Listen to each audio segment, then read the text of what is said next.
It's fucking time. Okay, I hope the audio is okay. I don't really have a way to check it, but I should all be fine. Goku indeed. Actually, since you're here, is the audio okay?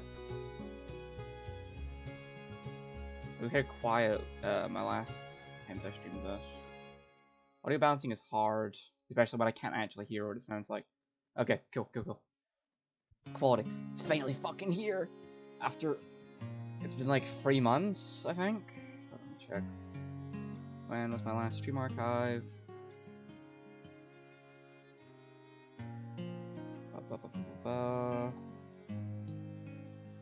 Yeah, it was 3 months ago. Waiting for 3 months for this shit. I think it was a teensy bit louder. I cannot make my voice any louder. Unless I fuck with the gain. Hold on. Put this to like a 9.5. How's that? That should be a bit louder. We doing good now? Yeah, I've been for 3 months for this shit. And I didn't even think this was coming out tonight. So that it is supposed to come out like 3-4 hours ago. But who gives a shit? It's here. I fucking hate for it. It's perfect. Yeah, cool. Sweet. Thank you. Let's get into this shit. I do love that when Streamlabs is I love when I'm streaming a game, the mouse disappears, so I can't see where I'm clicking. Okay, there we go. So we ended off last time, if I remember correctly, with Yosemite realizing that all of them have been forgetting who they were and changing, and also that the coyote pup bit a little girl's fingers off. That was lovely. And we're jumping right into part 2. Also, if even Yosemite don't get together this episode, I'm gonna be sad. Oh, that's the credits to the last one.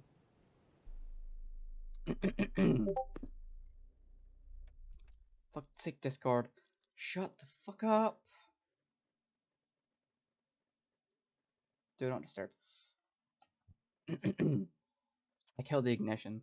The engine hums until it dies. The metal on the truck pops and squeaks and crackles until it goes silent too. Is that me? Yes, it was you. Then all I hear are the muffled tweets of birds from outside. For a while, I stay inside the truck until it gets warm, until I start to roast. We're finally in springtime. Drove the truck through Tioga Pass for a bit, eventually swerved left and went off-road. Technically not supposed to. I technically don't give a shit. Despite knowing this park like the back of my hand, I wouldn't be able to point out where I'm at if given a map. Don't much care about that either. Probably nowhere too high up. If I come across a cliff, I would have driven off it.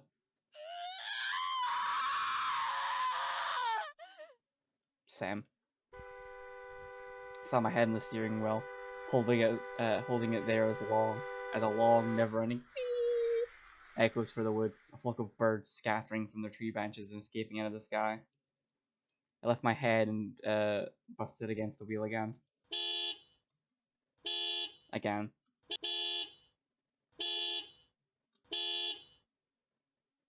had throbs, a dull pain snakes through it and stops at the back of my wisdom teeth. Vision is blurry, getting darker. I swing the door open and stumble out. Fresh air isn't so fresh. There's a fire nearby. The smell of burning bush makes my self-induced headache even worse. Fires like this aren't uncommon or up here nowadays. I wonder how she's holding up right now. Those are probably pampering her like the queen she thinks she is. No, stop it. You forfeited that life. How dare you think you have the right to wake up every day and feel the comfort they gave you? Outdoors, nature, whatever pretentious way I chose to identify being outside and not closed in with my own thoughts in some building. It's just a mask, a facade of identity to convince myself that it's possible to have moments in my day-to-day life where I'm not so miserable. But when reality comes crumbling down on top of you, and all that's left are Polaroid photos of a toddler that with a mutilated hand, the entire charade goes with it. All that's left is the burning image of 3 fingers dangling from a tiny fist and the guilt that comes with it. There was never a way out of this. No second lease or new perspective was ever truly possible. They were never truly plausible.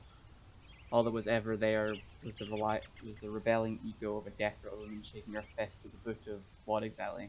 Bureaucracy? Society? Culture? But that's just it, isn't it? It was actually nothing at all. Just an indefinable sense of wrongness. Lack of place, of purpose. Disenchantment, to be sure, but everyone is disenchanted. So when I turn my blame and hate towards anything and everything, I shouldn't be surprised when there's actually a casualty. But here I am, shocked when my poison ends up killing me. I come around to the bed of the truck and unlatch it. Pup springs towards me. The rope tied to his neck tugs him back. He's up from side to side. He's panting hard. He's breathing. I watch unblinking, keeping my eyes open and glued to him until they burn and he mellows out. He's still so cute though. You need to take some kids' fingers off. I guess I'm just about ready to. I say like he knows what's going on. Like a mutual understanding will redeem me for what I'm about to do. No! The shotgun slides out of the back easily. It's heavy, but the weight doesn't even register. It feels like an extra limb that I've always had. When I was driving, I kept hoping that I'd hear it get set off, that I'd get lucky and that an unseen pothole would do it for me. They didn't keep the safety on. And if it didn't go off, well, that was fine too. He would get to see it, maybe, understand it, accept it. But as I look at his blank expression, with whites of his eyes showing as he turns his head to look at a stray bird, I learn an obvious insight. It's a coyote. Doesn't understand a fucking thing. And then the rope is untied and he bounces out and runs in circles on the soil. I don't stop him. God damn it. He howls and barks that I don't try to stop it. I don't try to stop that either. Eventually I start sniffing at a tree and I figure that's as good a place as any. Pup's either a good boy or a dumb boy, because he doesn't resist when I grab the rope and start tying it to the tree's mighty trunk. It's over 100 feet, towering to the sky. It and its cousins shade the whole clearing. It's probably over 300 years old. Wonder how many things it's outlived. How much life has completely disintegrated into dust from the time this thing was a sapling until now. How much more will it outlive? When the knot's been tied, pick up the gun off the ground and take 10 steps back. Pup tries to follow, but like in the truck, he gets yanked back. Only this time, he takes issue with it.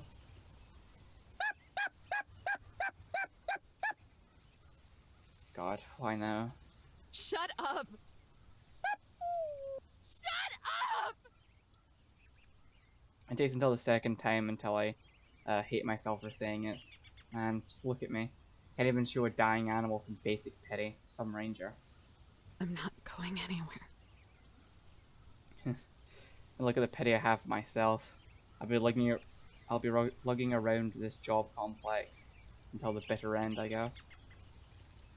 After all, the ritualistic killing about to occur is all about me. As is everything. It's about Eve Adams. It's always been about Eve Adams. Pup's head clicks to the side as I raise the gun. I remember Jesse showing it to me the first time I entered the cabin, but even half a day later I was pointing that thing at Yosemite's eye on Yellowstone. Safety is off. All I have to do is pull the trigger. All I have to do is steel myself, commit to the action. Commit and everything changes. No way she's actually gonna do it, right? My environment changes. I could change. My finger crawls around the trigger and the only real mechanism that matters when it comes to revolution or murder. Pup stares at me with his blank, trusting eyes. Every organ of my body feels like it's shutting down, going cold. Stomach's doing somersaults, heart in a rapid spin, hands shaking. I'm sorry, Jesse. Zion, Yellowstone, I'm so sorry. Even you, Yosemite. Especially you. The only person who ever really got it. I wish I could have let you know how much those dumb morning arguments meant to me. If I'd realized it sooner than when I wasn't looking down the barrel of a shotgun, I would have told you. I learned so much from you all, but I just couldn't apply it right. You should put your faith in someone better, someone kinder, who wasn't just bitter because their expectations failed them. I wasn't able to be the ranger I wanted to be, and I wasn't able to be the person I thought I could be. The world is a blur, watercolors painted in tears. I'm sorry. Paulus his head towards the sky. An unbroken, sorrowful howl escapes into the air, his jowls drooping the longer it goes on. I'm so sorry. I pull it. Jesus Christ, you actually shot the dog. Well, it's Coyote, but... Oh, Jesus Christ.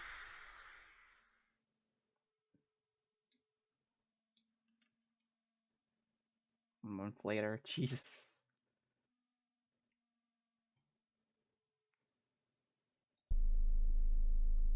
Alrighty, gals. Out of the car. Stretch those legs so you can stay limber and timber. Oh, hey, it's the fucking... Come in a second. That's like that's the giant fuck off thermometer that, Unless later, spooky. That's the giant thermometer that Amber and Marina visit in one of the scenes in Highway Blossoms. Please don't forget your hat this time, Yellowstone. She's still so cute. Look at her. Look at the baby. You nearly gave that man in Tehachapi a heart attack. It ain't my fault my head is this way. Besides, Zion gets to go strutting around with her wings out. Because Zion looks like a tiny child costuming as a fairy princess. You look like the Herald of Tribulation. I look like a tiny child? My name's not Harold, Yosemite. Just put on the hat. Look, even Zion and I have to wear one. I took my ranger hat. She left it at the cabin before she ran off, along with nearly everything else. In truth, it causes my scalp to itch, like it's a nest of insects, but I don't quite feel like taking it off even in the car. Aww. I'm still rooting for Yosemite and Eve to get together. I swear to God. Zion leans in from the back seat and plants a kiss on Yellowstone's puffed out cheeks, then rests the baseball cap on top of Yellowstone's volcano. It'll keep the sun out of your eyes. Come on. How could anyone say no to that literal baby? Little angel. She's so adorable. Yellowstone sighs and hops out of the driver's seat. Zion follows closely behind. I stay in the sweltering car for a moment, staring out the window at the giant thermometer outside. A colossal of a roadside attraction, currently peaking at a dry 102. Deserts are just as intense as the books say they are. Bun Guy Motel, free movies. Exiting the vehicle is further proof of this. The water dries from my hair in seconds. Whatever. AC is a hedonistic sham. I've existed without it for who knows how long. Will continue to exist without it for the next 15 minutes. The number on the thermometer raises to 103. I'll continue to exist without it for the next 10 minutes. Golly, it's hotter than HE double hockey sticks out here. I forgot how weirdly Yellowstone talks. And it will only get worse the lower in elevation we go. It's not so bad. Utah can get rather hot as well.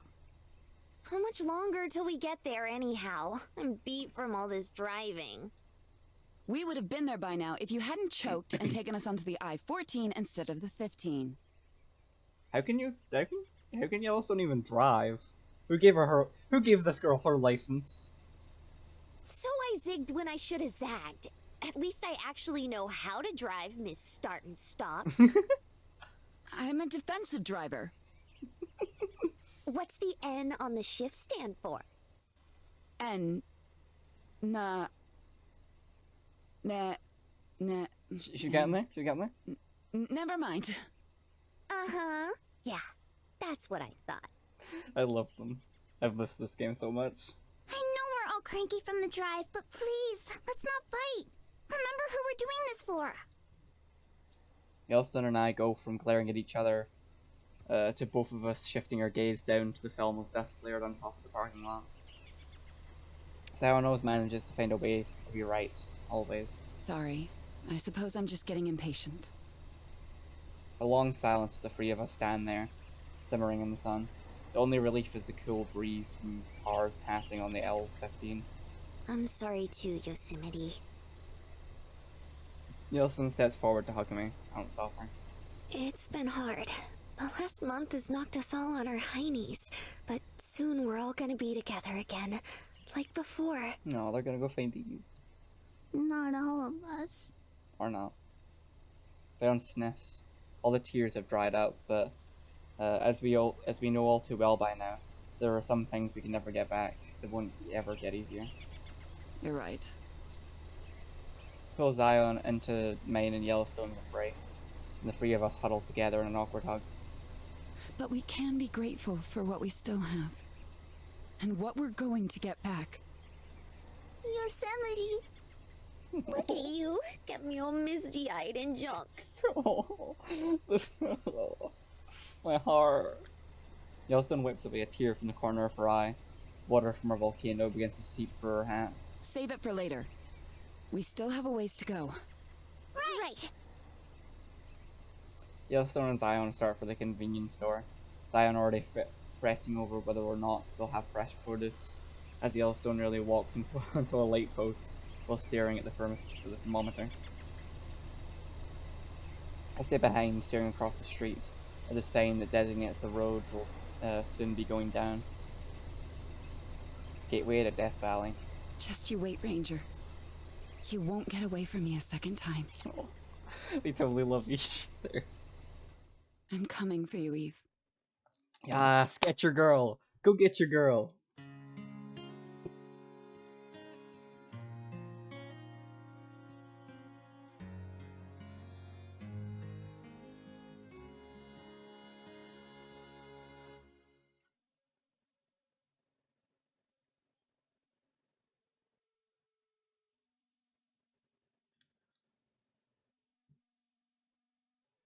Back to our girl. What the fuck's she up to?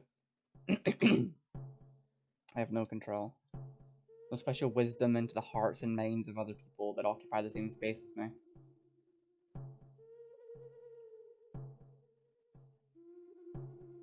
I hold no power over the world. There's no sweeping action I can take to enact change or significance. To dwell in the normalized callousness and indifference people display in their lives.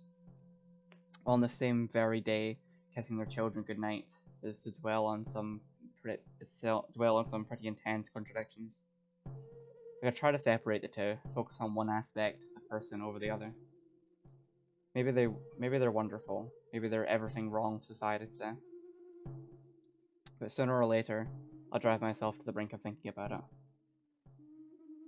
That, or the reality I'm living in, will become so warped that I'll wind up spending my whole life in rabbit holes of subjectivity. Either way, it's a recipe for hate, fear, sadness, and suffering. All this external garbage just tears me apart. And so, I have no control. Damn, Eve looking kinda... I'm just saying. Wind picks up. It's dry and hot, like the breeze of an open sauna. Coarse sand whips against my face, stinging my cheeks. Crunchy grains fly into my mouth.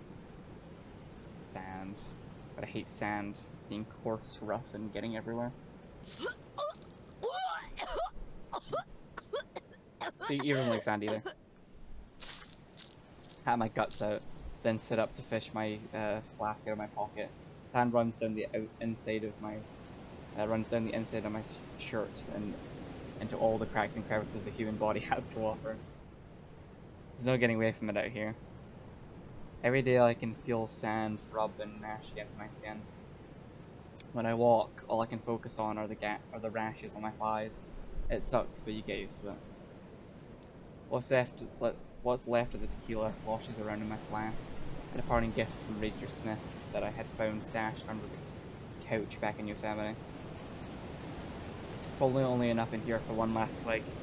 At least I'll get the taste of sand out of my mouth, but it's at times like this I wish there were a park girl.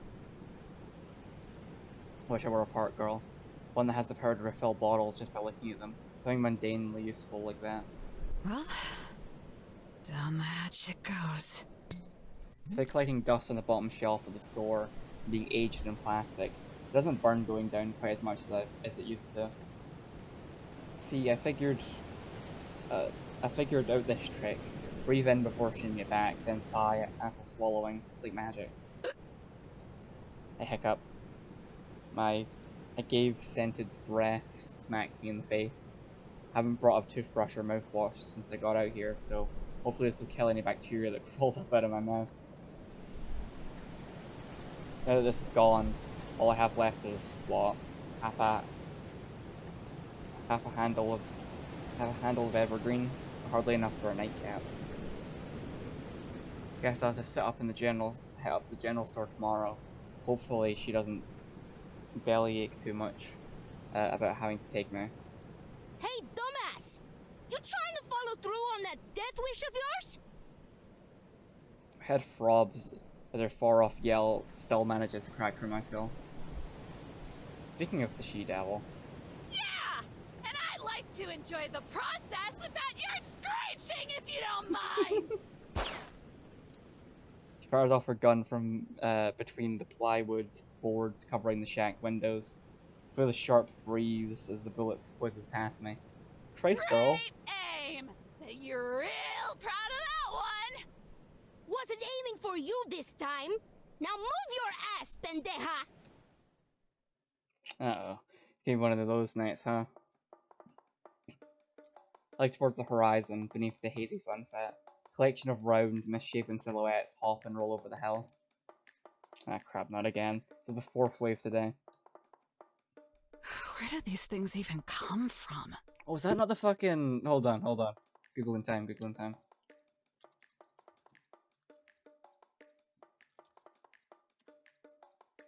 Yeah, it's in the Sailing Stones in Death Valley. The rocks that just kind of move themselves for some reason. She fires off another round. One of the shadows explodes, splintering into dozens of pieces. Rock shards fly into the air and landing at my feet and tossing up sand. Other silhouette, well, they just pause in the aftermath of the fatality. Jesus fucking Christ! Screeching their battle cry, they topple and roll down the hill, making a dash directly towards me. Oh, she's really done it now. You pissed off the rocks. Fuck. I stumble to my feet and the tequila shoots up my throat before I swallow it back down. Usually I end up crawling back to our shack, but I guess this time I must have to try my hand at walking. One of the monsters leaps at me, its dark hole eyes and granite teeth closing in on my mouth, and on my face. It splits in two. Okay, maybe a light jog. I sway from side to side, my sense of direction guided by the hailstorm of bullets swishing past me. Stampede of rocks rushes behind me while the earth shakes beneath me. You little demons! I'll blast you all back to hell! Each and every one of you! When I'm this dizzy and sloshed, it's hard to make out anything other than her clenched teeth, twisted into a grin as she fires off a revolver. At least somebody's having a good time. I don't look back as the creatures screech and holler.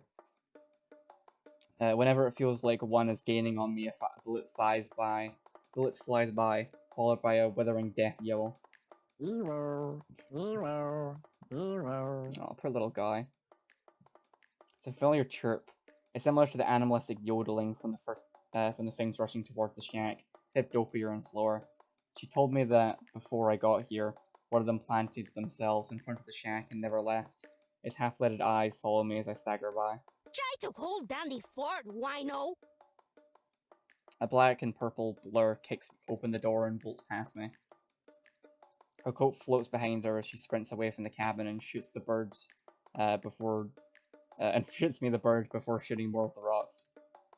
Massive stones and boulders curve towards her and give chase, taking the bait with zero complications. If only I knew it made her job easier. All she has to do now is turn around and unload every so often.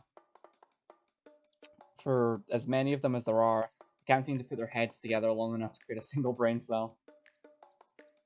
Circuit disappear over the horizon, along with the dipping sun. By the time the sounds of gunshots and cursing fade away, the other end of the sky is a dusty blue.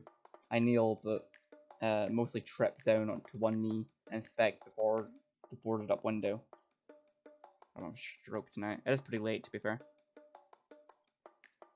It's completely torn up, singled with bullet holes. From that hot-headed blasting shots through it, no doubt. Now, where's that hammer? Right, there. And now there's two hammers. I glanced at the piece of 2x4 I was going to use. There's two of that too.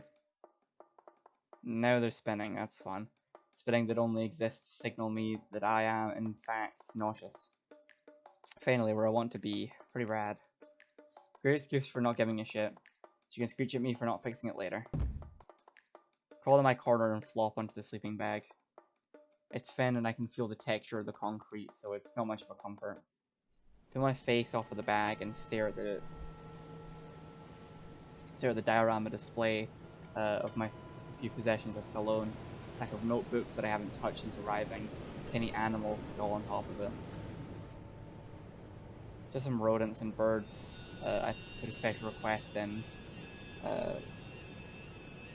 Put a special request in to my roommate here. Only she found them lying around. Some of them are mostly just broken shards and may not even be skulls for all I know, but I've assessed that they are. That's all that matters, the perception of it all. Other than that, I'm sure I have a few bottles and receipts from those bottles stuffed away somewhere. I prop my body up and sit down, staring at it. Hey, what's up, Phil Metal? I stare at this a lot. A lot. What kind of depth do these little critters have? Considering the shape of a lot of these rent must be grisly. Maybe there's one. Hell, let's say it was the mouse that crawled up, went to sleep, and didn't wake up, but I doubt it. Do you have enough self-awareness to feel a lack of control when the end came? A bird gets plucked out of the air by a cat. Does it keep fighting until it physically can't, or does it eventually accept what's coming? I hope it's the latter. Swimming against the inevitable when the current is too powerful and overwhelming only serves to override the flame of life that existed, gets defined by its demise. Let the memories stand as a monument to what it had been. The futility of life, nature, planets, and universes. It's the only sacred star guiding anything. Conclusion is the only certainty, and decay is its greater reward. God, you stop waxing poetic for 5 minutes, please. Dignity. That's what these creatures died with. Everything should go. If it could be possible, I think it is. I have no control. Shut my eyes and take a deep, cleansing breath through my nose. No wisdom, no power. All my belly aching about caring or not caring, the environment, my job, my role, none of that has objective meaning because it all headed towards the same place. I have no control. No wisdom, no power. Makes you think of Yosemite, her fear of obligation of personality. Fear of obliteration of personality. Nothing to mark that a person or thing was ever there. It makes me think of how wrong she was. Because if that's the end result of everything that matters, then obliteration is the key, it's destiny. It's liberation. And so, I have no control. alright, girl, chill. Thank God, Can't you drive this thing any faster? back to our girl. Eve was starting to bum me out. Of course I can, but then I'd be going over the speed limit. Yellowstone, I admire your dedication to traffic laws, but I think the situation warrants it. Even the baby is like, yeah, you can just speed. We're in the middle of the desert. It doesn't even apply.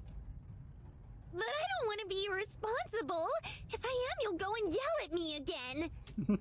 I love you, so please don't take offense to me saying this or anything. But if you don't pick up the speed, I'm going to yell at you. She's so cute. Okay. Hang on tight. What the devil is the matter? No. You see Yellowstone accelerates the car. One of those boulder vermin jump in front of us. Just sort of reacts. Yellowstone rams it down. It scrapes against the bottom of the car as we run it over. Jesus Christ! Why is there so much death in this episode? Like, this is the dark. I don't even think we're that far into it. What was that? One of those things from before? Just how many of them are there? I look in the rear view mirror behind us as a rampaging pack of living moving rocks are stampeding after us. I don't think you want to know. Sun has already set and it's starting to get dark. If this keeps up for too much longer, we won't be able to see them until we're right on top of one. Or they're on top of us. Jesus Christ! One cannons through this windshield and crushes the center console. Yellowstone goes pale. I can only think of how close it would have been to hit our heads if we were a few inches off. Jesus Christ! What is happening? Throw it out! Throw it out! I'm driving! Which is why you should be the one to do something! Yosemite, don't make me unbuckle my seatbelt! I love her. The thing shrieks a gurgle. Short shriek. A gurgling short shriek. It propels itself at my arm. I lean back in my seat and grab it out of the air. It bites my finger, granite teeth stopping at the bone. Jesus Christ! You awful little pebble! Toss it! Yellowstone pushes a button on her side of the car and my window rolls down. I heave it out the window and pray it doesn't crash into the side door. The wind rips it away, tumbling into the other rocks. Girls, I'm scared. It'll be okay, Yellowstone. Those rocks are so heavy that if we get hit by one, the blunt force trauma will knock us out immediately. Thank you, Zyla. Oh, thank goodness. A quick plunge into nothingness. I'd rather avoid experiencing nothingness. Well, if it's nothingness, then technically you wouldn't be able to experience anything. Non-existence is funny that way. Damn. Yellowstone was really like, actually... Golly, that's bleak. Despite the direness of this current situation, I'd be lying if I didn't say I was amused at having a conversation like this at 85, now 90 miles per hour. Sweat could be streaming down my cheek and wind could be blasting through my hair, but as long as I'm surrounded by the individuals I've deemed worthy, perhaps any scenario could be enjoyable in a certain light. There's no guarantee of a future, or in the case of the three of us in this vehicle, a past. What else is there to existing in the present we share with those we love? Because I do love them, Zion and Yellowstone. And her too. I love her. There's a fierce tug. At first I thought it was Yellowstone mishandling the vehicle. When I glance over, her arms are stick straight, and her hands are gripping around the wheel. Another tug. The body remains in place, but my essence is being yanked forward. It's a calling, it's an urge. It's knowledge screaming out inside of me, telling me where I must go. Are you girls feeling that too? You betcha. It's very... strong. A grim shadow casts itself across Yellowstone's face. She squeezes the wheel tighter. Zion winces at the pressure as if resisting gravity itself. We're getting close. Do we have enough gas left? What if we get stuck out here? I look in the side mirror. The stampeding rocks are kicking up enough dust to blot out the stars. She has a point. It's not going to end well if we run out of fuel now, of all times. Beads of sweat trickle down the side of Yellowstone's face. She tries to reassure us with a shaky grin, a trembling thumbs up. Tries. Don't give it another hoot, holler, or heckle. Old Yellowstone ain't gonna let that happen. Hear the metal clang as she stomps down on the gas pedal. Tires screech. Zion is sent flying back into her seat. The speedometer goes from 90 to 120. We're going so fast that when I look outside, I feel like we're stopped in place and the rest of the world is slipping by. 15 miles to empty. Let's burn rubber! Yellowstone, maybe not this fast. We're coming, Evo! Her eyes are shut. The steering wheel spins against the grip. Not if you crash, we aren't. Do you even know what you're doing? Yellowstone! Yellowstone! And we're back to Eve being depressed. You're like, oh, woe is me. Thus is the trials of man. Entire drum line goes off in my head. Snot, snares, quads, bass, and cymbals. It's all there, pounding against my skull and yanking me into wakefulness. A wet groan drips from my mouth, along with a string of saliva and a clump of vomit that was clogging my throat. Gross. I cough, my cheeks ripe, and I feel the wetness my face is lying in. A puddle of thick, yellow and unidentifiable chunks. Oh. Talk about no control. Every limb and appendage is sore, like they were all yanked out of their sockets when then shoved back into place. My legs wobble and fold in on themselves the first few times before I finally make it to my feet. It's dark outside. The shack is darker. How long was I out? Could have been minutes, hours. The way time works out here, maybe even days. Decades can melt into millennia, then melt into eternity, then melt back into seconds. Big bang, big crunch. Rise and dry until I'm in the ground. Rinse and dry until I'm in the ground. Well, at least no, it doesn't matter. I'm out over to fish what's left of the bottle of gin off the ground. A certain force shoves me. Huh? I freeze. Then it happens again, like a pair of hands pushing me towards the door. So my body stays anchored in place. It's my mind that's being pushed away. It's a familiar feeling. Warm but imposing, uncompromising. Yosemite? Your girl! It's your girlfriend! God, what am I even saying? It must be the desert. A hellish white canvas. Stronger now, less of a push, more of a drag. It can't be. Impossible. She's more than 400 miles away from here. They all are. She would never, not for me. I'm a moody terror. She's an egotistical pain with something to prove. The idea of her doing something like this. Totally plausible, oh god. I break down and follow the urge to the door with all the grace and balance of a cabin boy with amputated sea legs. I swing open the door and look to the horizon line. The Milky Way hangs in the sky, glimmering above the cracking ground, the remnants of what used to be a lake. And all that's left is the grandstand, a sawtooth monolith of rock that watches over this place, like the guard towers of hell. Like the guard tower of hell. Nothing. What did you expect? Or I can turn around to go back inside. An engine roars in the distance. Two headlights peek over the bend. No way. Let's go! Determined little boogers, ain't ya? For some miracle, Yellowstone had managed to not crash. For some additional miracle, she ultimately managed to throw off most of those awful rock features. Not to interrupt, because I'm aware of the seriousness of the situation we currently find ourselves in, and I certainly don't want to speak out of turn and distract either of you from the important task at hand, or keep us from Sweetie, I love you, and I'm not upset. Get on with it! Yellowstone glares daggers at me. Swords and butcher knives too. With a please and thank you. Go ahead, cutie pie. They're gaining! Two rocks that have kept up with us pound into the vehicle. My back stiffens with each impact. Come on, we're so close. Look! Right there! Point to the shambles of a building in the distance. illuminated by our headlights. Alone in the middle of the desert. Where she is. In that hunk of junk? Well, I guess it does kind of suit her. You crash into us again. There's a rattle, then a clank. The back bumper falls off and kicks up a plume of sand. How is this thing still moving?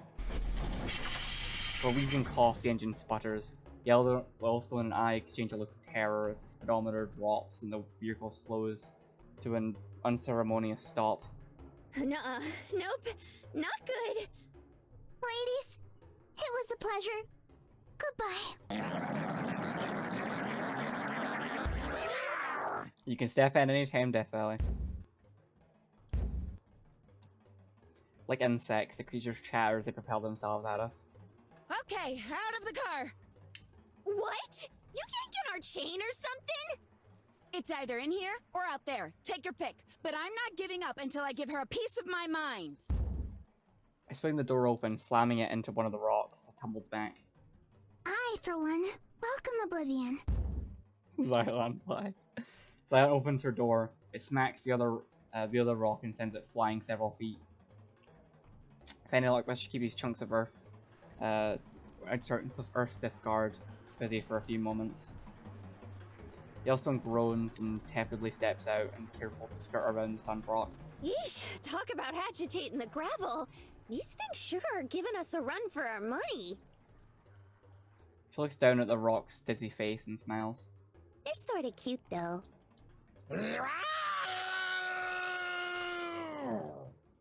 It rolls on its center of balance and screeches. Oh, look at the little teethies. Girl, stop. Time to go, Yellowstone! You're gonna get eaten and digested!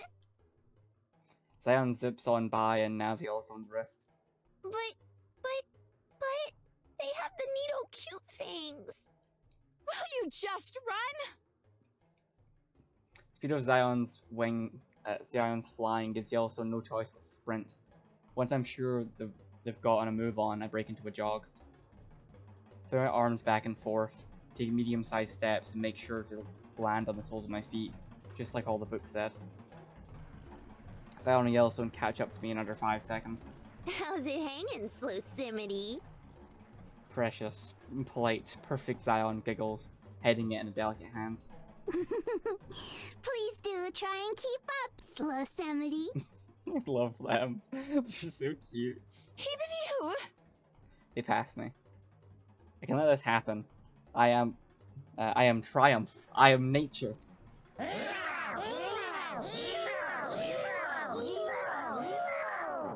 I am terrified. You can't just leave me behind like this. Death Valley, you can show off anytime now.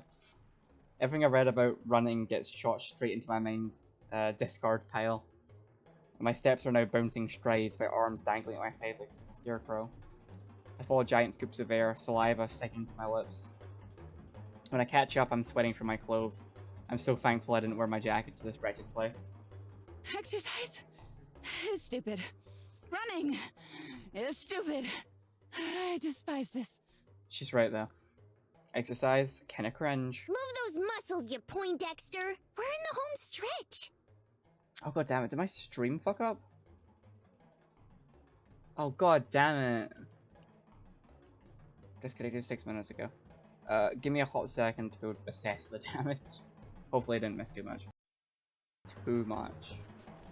I'll be dead fucking upset.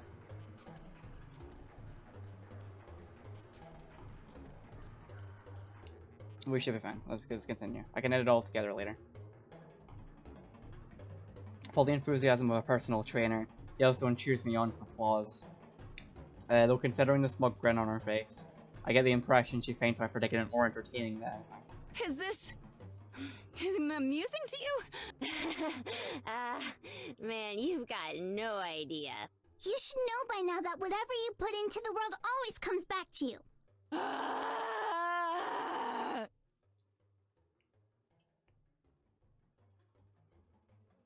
Has to be the liquor. Was I drank enough for it to finally reach my eyes? Gonna be drowning my pupils and giving me one last hallucination before I go blind. But as the headlights get closer, it only feels more and more real. It's a beefy SUV, The kind I used to drive around back in Yosemite. Please tell me they didn't steal one. Comes to a slow, painful stop. Two stones emerge from the darkness and throw themselves to the car before getting whacked in the face with doors. Yosemite steps out of the passenger seat. Oh my god, they actually did. Zion floats out of the car next. Yellowstone follows. It's hard to make out their faces, and they're all wearing clothes more suited to the desert than their usual get-ups. But it's them. I know it's them. The stones wake up from their short naps and give chase. Zion glides. Yellowstone runs behind her. Yosemite lags behind. She briefly jogs before eventually giving up on such stupid notions like pacing herself or form. Instead, she sprints like a drunken ragdoll. My heart stops. Even though they're running, they're going so slow. They're all yelling at each other, screaming and laughing. Guess things haven't changed much, huh? How are things? Is Jesse doing well? Does Yosemite still sit at this table every morning and read? Do Yellowstone's food still a heart attack on a platter? Hopefully Zion is not too lonely without a pup to play with anymore. I can't believe you. No, not at all. All your grace, power, and knowledge, I can't believe that you morons would bring these stupid rocks directly to me. Fuck Steph Valley when you need her. Catch my first glimpse of her.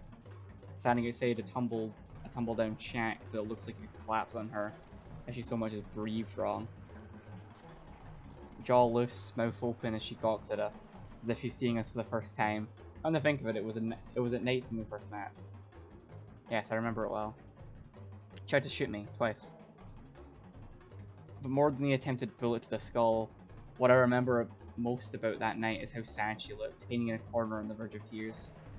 Now I'm sure we were partially to blame for that. There was a hopelessness there. A hopelessness I noticed then and every day after. Looking at her now, her hair done in a sloppy ponytail, dirt caked to her skin, and stains painting her clothes, I still see a hopelessness there. I see it more vividly than I ever have before. Eve Adams, I'm gonna fix what the world has done to you. The three of us are only a yard from the shack now. I run ahead of the others, and then I'm within touching distance. I saw the doofy rock muppets, and I'm afraid they'll take a slightly bigger priority at the moment.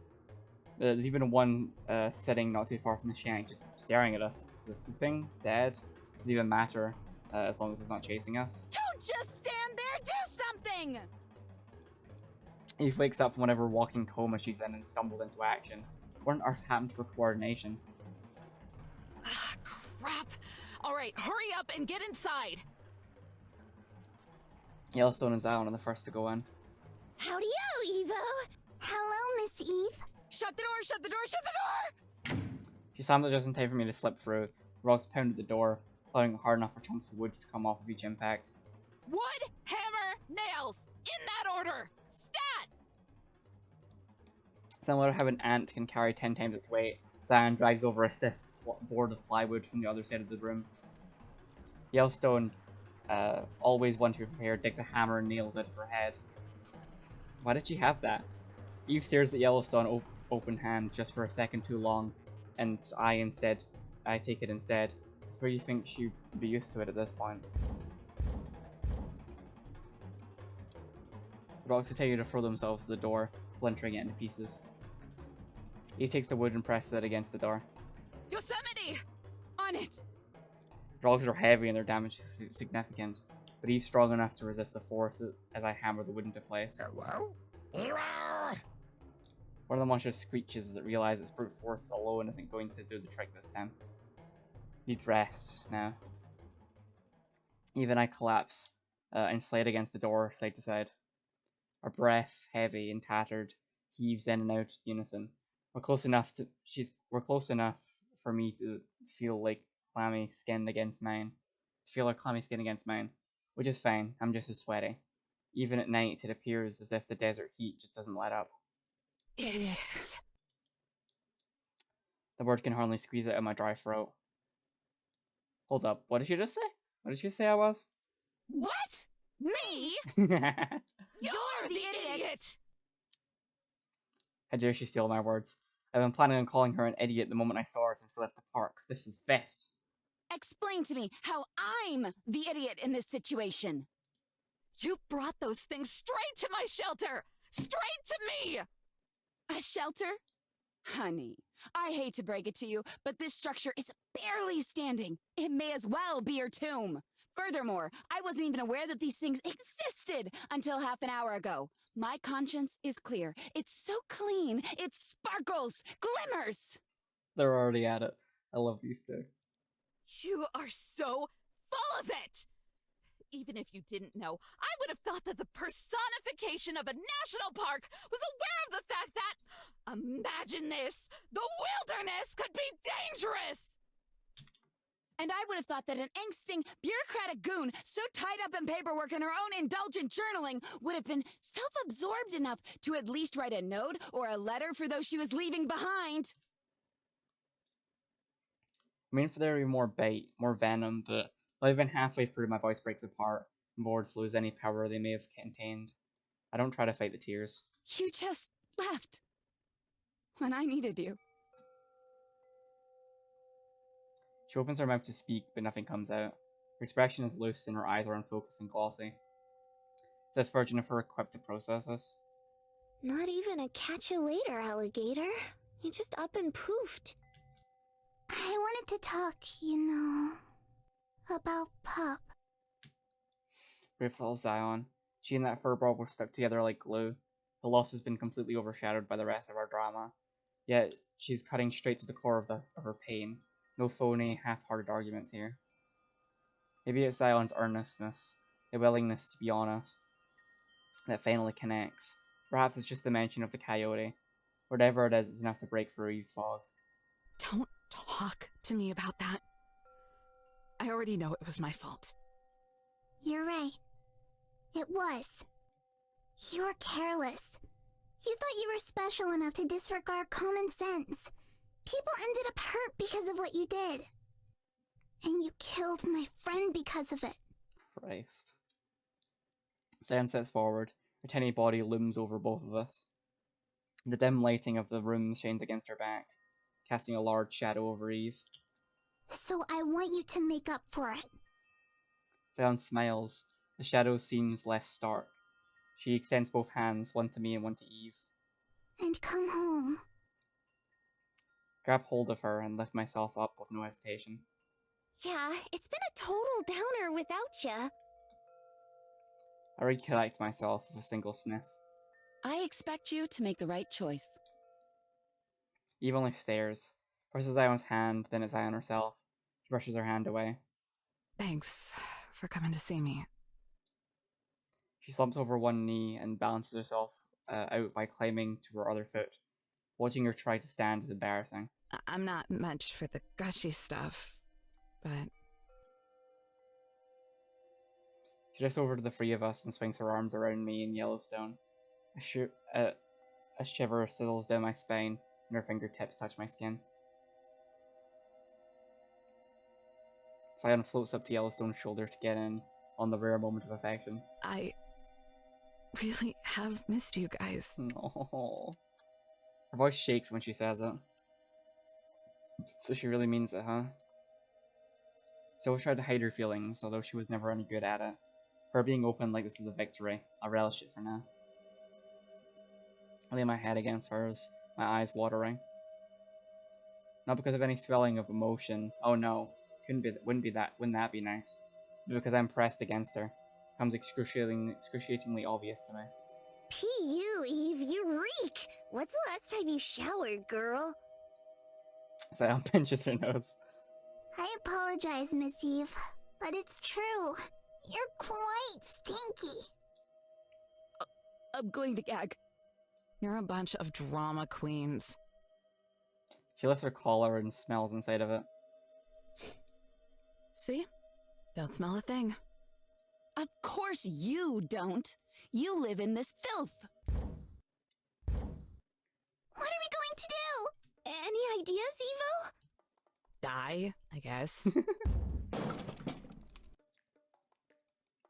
The door is torn off its hinges and the two rocks stand at the entrance, snarling and slobbering.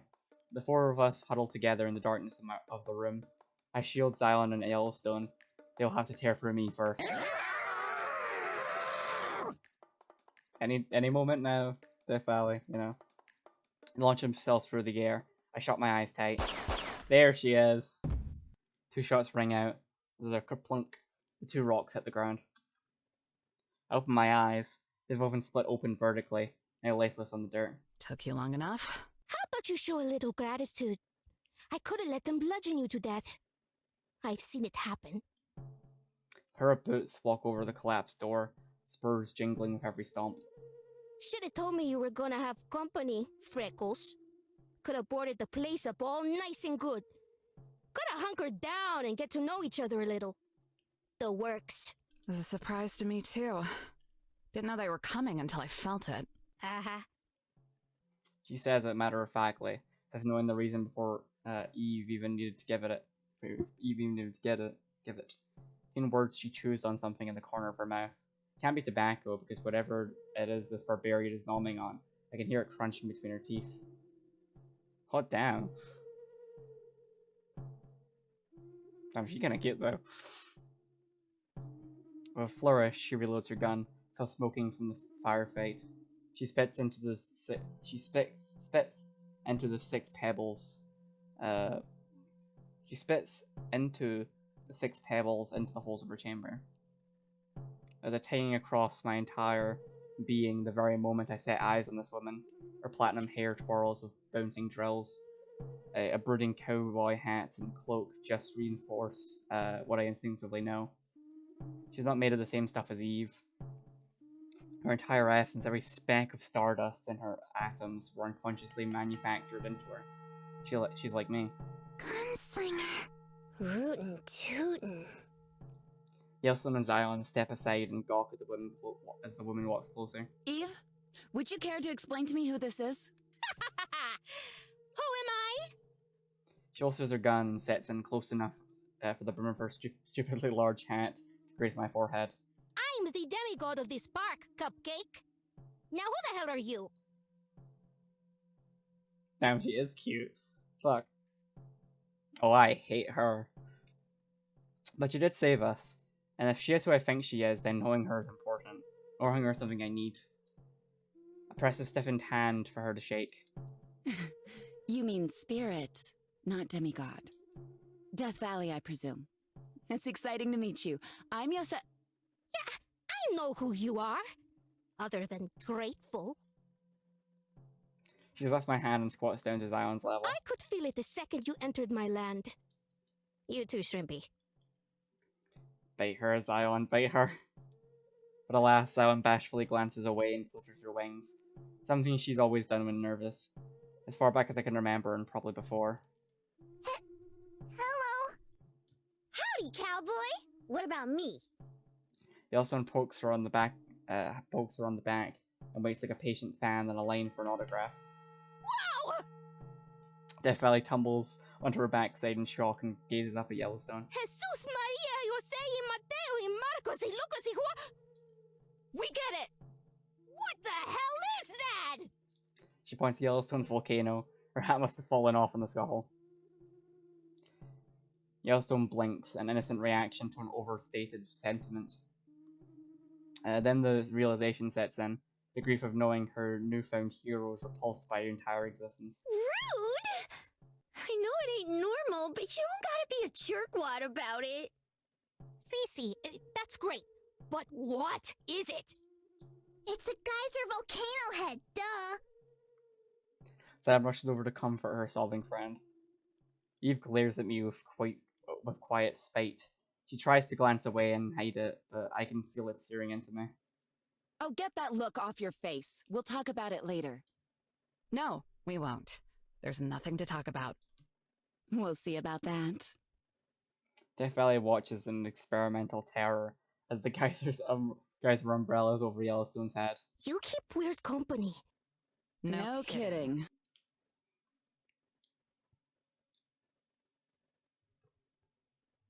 We're switching back to our girl? Yeah. God, it's I have so no warm control. over here. like the UK is having a heat wave right now. It is so warm. Control isn't wisdom. No wisdom, no power. But girl, chill. For God's sake, you're bumming me out. Wisdom and power isn't control. I have no control.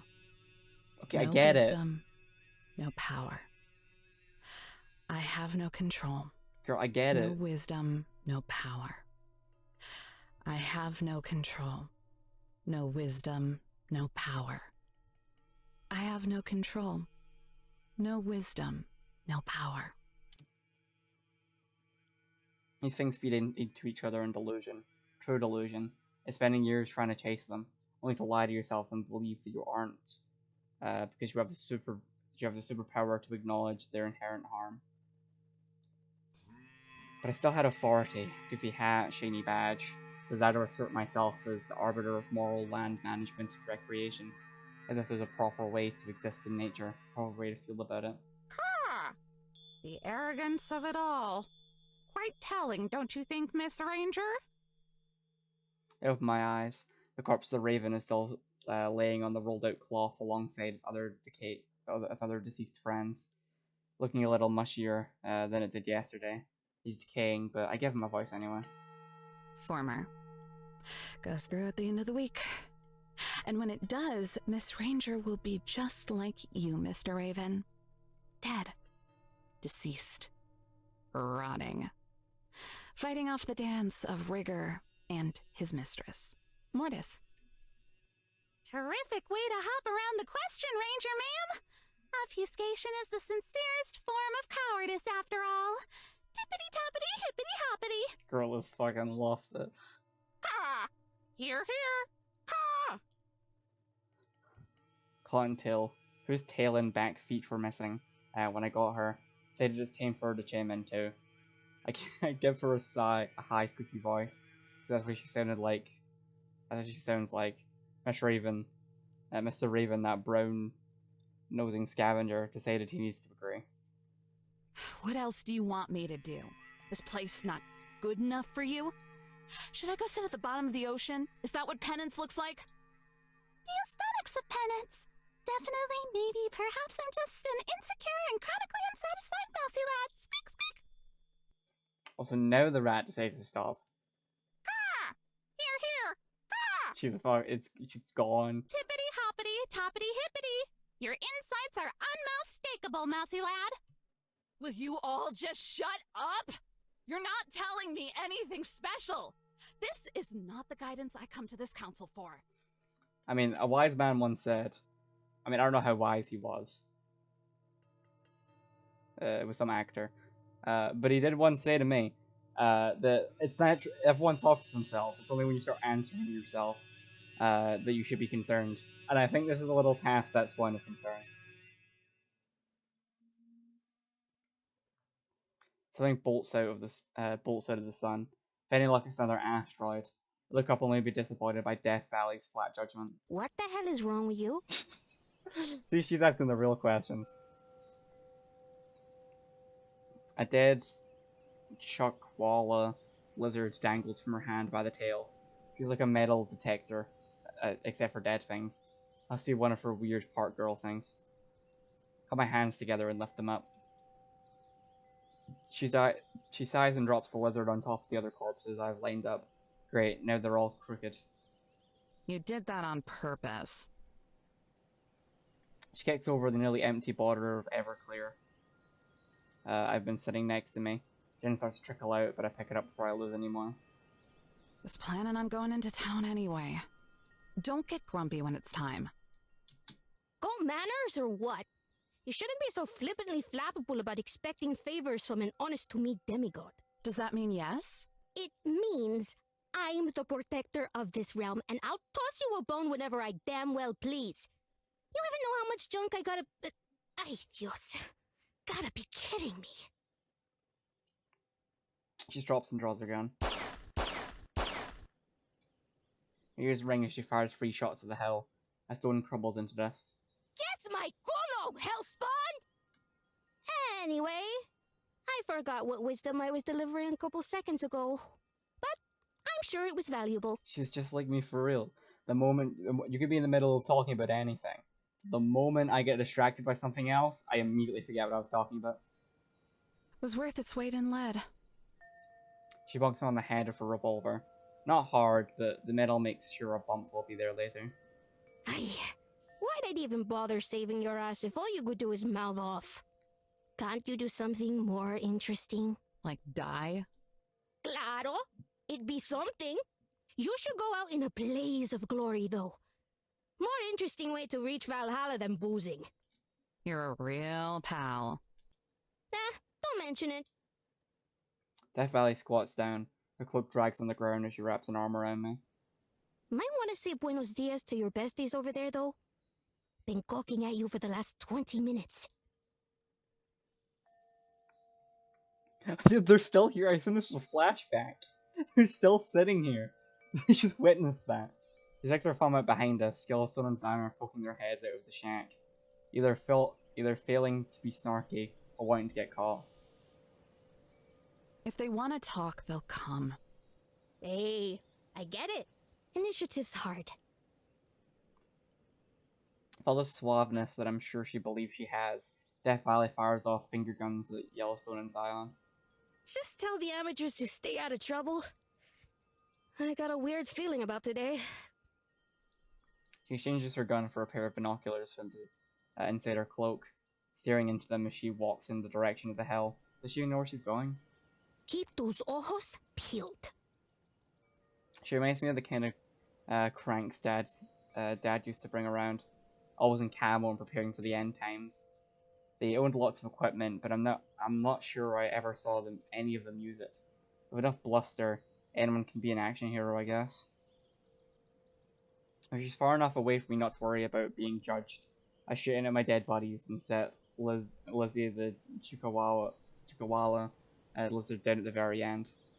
Enjoying the company, Lizzie? I wait for her to respond. Nothing. Oh yeah, lizards don't make noises. Of course she wouldn't say anything. Zion's meek voice stutters behind me. My shoulders slump and suddenly I don't feel like giving voices to rotting animals anymore. Go figure. I glance over my shoulder. Zion is hiding behind Yellowstone's legs. Yellowstone is hiding behind a grimace. Howdy-o, Eve. This place sure don't waste any time getting hot, huh? It ain't even noon yet, and I'm already a puddle. Gotta see how Yellowstone hasn't changed. Really, I am. She's nothing if not reliably herself. Always the first to check up on someone else. I'm not sure if the others even realize she's the one holding that cabin together. Still, she's as obvious as ever. What did I tell you 3 this morning? I'm not going back. Sorry. Yeah, we kind of figured you'd say that, since you're so set on always being so stubborn and all. And unreasonably bullheaded. Oh, that's a good one. I'm gonna steal it. Thanks. I call her that in my head all the time. I love Zion just so much. It's nothing that isn't true. Had what's left of the bottle, hardly even half an ounce. Yellowstone and Zion go silent as I wash down the taste of bile and finish with a burp. Tremors spasm from my hand. Get out the bottle until my knuckles go pale, and I'm steady once more. It's only a matter of time. So I'm doing my best to ration it all. Despite doing my best to ration it these last few days, it hasn't been nearly enough to keep the beast tamed. Not with how much I throw. Not with how much I usually throw back. If I don't get properly wasted sometime in the next couple hours, I'm going to start feeling those withdrawal symptoms. Let's see if I can finally let it go long enough to tell me this time. Oh. Done. I spin my pitching arm and toss the bottle, shatters into 1,000 glimmering shards on impact. Better clean that up, borracha! I've got it! Yeah, whatever, Shrimpy. Zion flaps her wings and glides over to the mess I've made. She drops to her knees and begins the process of picking up each piece. And one by one, she counts them aloud to herself. Probably shouldn't have done that. I need the recycling money. Yellowstone answers with a frown. What? I would have picked it up. I'm not an animal. God. After years of screeching at college kids for not picking up their junk, I wouldn't just give myself a pass, even if I'm only a few days away from not being a ranger anymore. Mind if I pop a squat?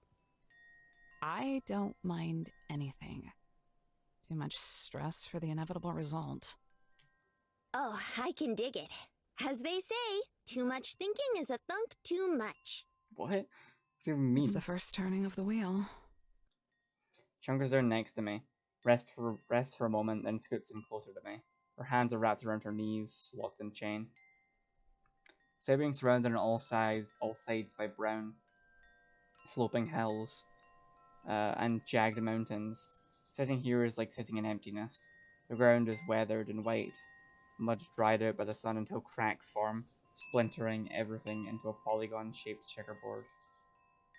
Sometimes I try and count all the cracks. I never get too far. My brain always sizzles under the heat of the sun until counting becomes too much effort. The heat doesn't seem to deter Zion though. Yellowstone and I watch her in the distance, listening as she counts 36 glass shards she's picked up, then 37. A warm breeze whispers past us, kisses my cheek. I breathe out in relief and notice a wheeze that wasn't there before. Eve, Hmm? what's with the dead critters? Friends, duh. I saw the bones inside too. You ain't. Her voice takes an uncertain tone, the path of implication. Of course not. You should know me better than that. Phew, thank goodness. Had me worried there for a sec. I have Death Valley bring them to me. Oh, and does she?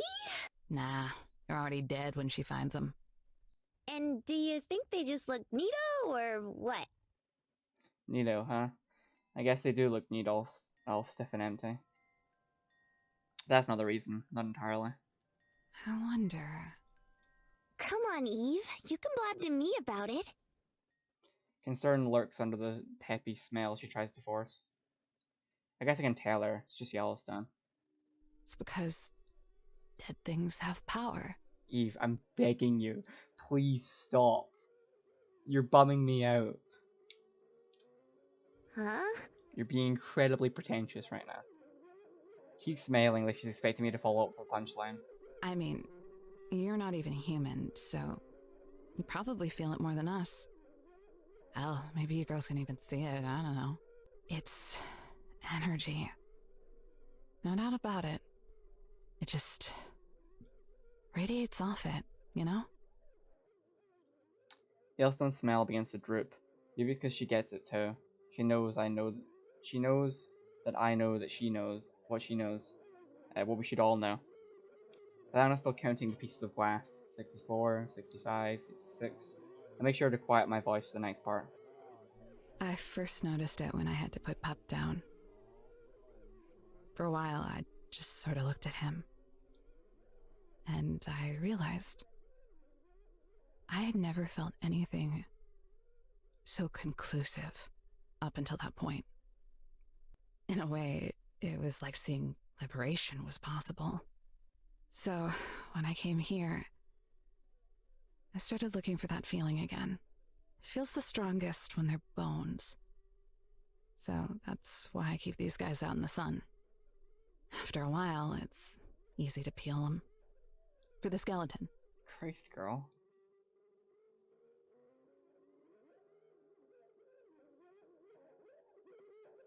I guess this one is just...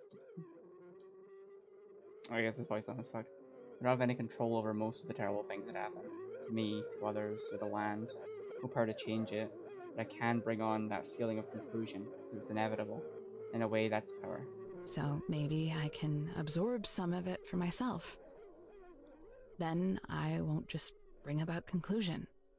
I can be conclusion. Girl, you lost me. I've been staring into Lizzie, the Chuckwalla lizard's dull, lifeless eyes.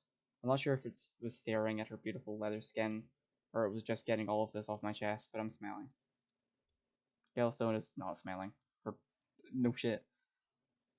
She's staring, eyes wide and pale. Her mouth is open, but she's not saying anything. Weird. Yellowstone and I turn away from each other and I look ahead to Zion. 81, 82. Eve, you need to come home. I don't really need anything.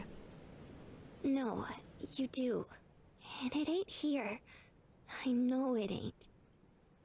She sniffs. Most people dab their eyes when they cry. Yellowstone dabs her head. This place is good for me, Yellowstone.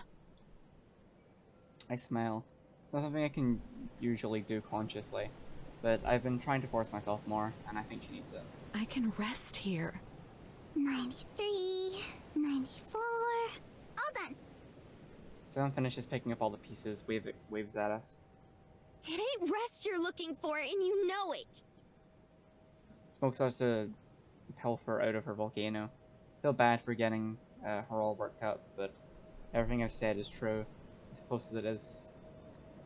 close to it as I've ever come. Our resident guardian angel takes notice, and if we're talking about inevitable conclusions, Zion slipping over to comfort Yellowstone will always be one of them. Try to calm down, Yellowstone. She bumps the shards of glass in Yellowstone's hand, and floats down to hug her from behind. I know it's hard, but if anyone is going to get her to come back, it's not going to be us. It's gonna be your girlfriend. Yellowstone goes limp. Smoke peters out, and all that's left of the flare-up is Zion clinging on tightly. I know. We just gotta trust Yosemite. That's right. Zion looks me in the eye, very cheeky kid. It has to be her. She's going to give it a shot at least, even if I tell her no, she'll still try. Second she entered the park, it was determined to end in a standoff to see who can assert themselves as the most correct. Where is the princess, anyway? Still getting her beauty sleep? She doesn't need beauty sleep, because Yosemite is naturally beautiful, Eve. Zion blows me a raspberry. What is with this 2-in-1 combativeness today? I've made a choice, you need to respect it. Your snotty friend went for a walk. Had me blast a few stones for her so she could do it in peace. Told her there'd be more of them, but did she listen? No, of course not. She'd never do that. She's more of a talker than a listener. Ah, so I've learned. Pretty irritating for a demigod. I'm sure she'll come running back here once those things realize she's out and about. Smoke puffing out of Yellowstone's head dissipates, turning a light grey before stopping entirely. You mean those boulder buddies, right? Boulder buddies? Boulder buddies? Death Valley's eyes look like they're going to roll into the back of her head in rage. Now you've done it. Listen here, Craterhead! She stomps over to Yellowstone, hunching over her like a dead crooked tree. Zion must sense her bloodlust because she scoots away. Those things ain't your buddies! Or did you forget your encounter from last night? No siree. Last night I had even more frightmares and nightmares than usual. Good. Let it be a lesson. But I gotta be real with you, Sheriff. The more I look at them, the less scared I am. They're just so gosh darn cute. Girl, please. I can understand Yellowstone's perspective. If they weren't so murderous, I think I'd want to play with one. You're kidding! I don't know. They've got those frozen faces. It's terrifying enough to wrap back around to being cute. Like a cat with no hair. Girl, you take that back. Sphinx cats are cute. Hey, cállate! I don't want to hear it out of you too. Those stones are ravenous little beasties who bash your brains out the second they lay their eyes on you. I remember this one hiker. Poor bastard was unlucky enough to be caught up in their annual migration to the basin. Death Valley continues on her horrific story. Every time she tells it, which has at least been once every day since I got here, she revels in the gory details. She must have 1,000 ways to describe grey matter. Yellowstone ignores her, just glancing around until she finds who she's looking for. And I told him to stay where he was, but the panic must have gotten... Fuck off. Who asked you? El Ratio. plus you cringe. Got him. What about that fella? It's the little guy. He points to the stone positioned in front of the cabin about 100 yards away. I was wondering when they would finally notice him. Transcended garden gnome. It's not! Don't you dare refer to Cerberus that way! Oh, they named him. Cerberus? Like the guard dog? Crescent moon-shaped grin appears on Death Valley's face. That's right, Shrimpy. Here we go again. The guardian of my hellish realm! All who wish to enter this space must pass through him or die in the process. I mean, they did a pretty good job the first time. His ferocity? Unmatched! His compassion, you may ask. You fool! He knows not the first thing about it. And yet, I've somehow managed to tame this here beast. It answers at my call, heeds my every command. She coughs, a sheet of plywood falling off the cabin. Cerberus! Cerberus sleepily turns himself towards us. His big eyes are half closed. It's the most he's moved in weeks. Just finished recommending more of my degenerate games on Steam. Get it, bro. Slay. Roar! There's a delay. I can't understand in my head. Oh, I love him. He unleashes his roar. I find meat barely audible from this distance. Most of it is obscured by the wind. There's no better duo than a demigod and her beast! Death Valley gives a proud cackle. I'm used to it at this point, but Zion wrinkles her nose at the spectacle. If there's anything Death Valley likes, it's spectacle, even if it only exists in whatever reality she's occupying. So what you're saying is that his name is Cerberus. Death Valley might have her theatrics, but Yellowstone has priorities. How about you take the wax out of your ears and actually listen to what I say? You're not saying anything. He's never done anything but sit there and get pushed around by other stones. Shut your trap or I sick him on you! Cerberus is a monster fueled by the screams of the damned! Cerberus is a pretty goofy name if you ask me. Nah, don't go after him. I already love him. I did it! He should have a name that suits him. I did it! He should have a name that suits him. Something a little groovier. The inside of Yellowstone's head glows red with inspiration. That's at first. By gum, I've got it! We'll call him Dwayne! I hate Hell no! Zion puts her fingers to her chin. Dwayne the Rock. God damn it. I like it. Death Valley's rage spasms through her muscles. How dare you! You can't just enter a demigod's realm and start renaming her minions! Aw, don't be like that, cuz. Don't call me that. Besides, I think Dwayne's way spiffier than Cerberus. It ain't spiffy! It's just downright unethical! My minion! My Cerberus! For what it's worth, I actually agree with Death. Cerberus is dark, it's moody, it's metal. Yellowstone of all people should know, it's dope as fuck. Well, why don't we go ask him and see how he feels? Yellowstone hops up, does a little twirl because everything is a performance, and skips over to Cerberus. Oh yeah! What are you up to? I'm gonna ask him! Don't you dare! He's a savage and dangerous beast too! And I'm gonna pet him! Yeah, get him! Pet that boy! Do it! She stops in front of the docile rock, her hands planted against her waist. Hiya! Cerberus raises himself up and slowly blinks at her.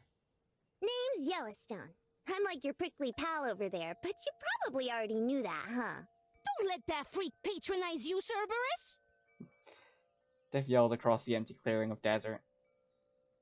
Cerberus turns himself to look at her, yawning, then turns back to Yellowstone. The whole process takes about 45 seconds. Yellowstone hunches over and smells at him.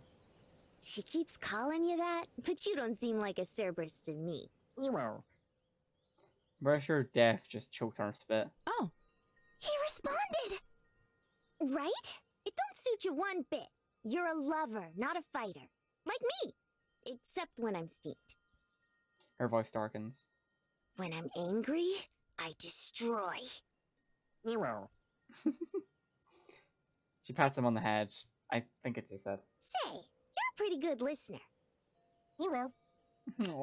Would you mind if I start calling you Dwayne? Aww. Cerberus, the sleepy stone with moss growing on him, gives a delighted chirp, resembling more of a spring than a petrified rock. Bounces up and down each time he hits the ground. A clump of dirt puffs up behind him, or beneath him. Goodbye, Cerberus. I hardly know you. Yo! He says he's chill with being Dwayne now! Quit acting like you can understand him. You don't need to know what they're saying to understand someone. Sometimes you just feel it. Zion floats away to join Yellowstone and bestowing many pets and praise upon Dwayne. Dwayne, I just want to let you know, I would die for you. I would keel over and kick the bucket 1,000,000 times. Goodness, Yellowstone. You mustn't say things like that. It's too sad. That said, I would kill for Dwayne. I love this game, man. Jeez, Lizzie. Can you believe these two? Making friends with a literal rock. Girl, you're talking to dead rodents. Tiff twists her head around and gazes upon me. Veins press against her forehead. Her mouth purses into a grimace that digs so deep into her cheekbones that I wouldn't be surprised if the imprint remained there for centuries. What? She kicks sand in my face.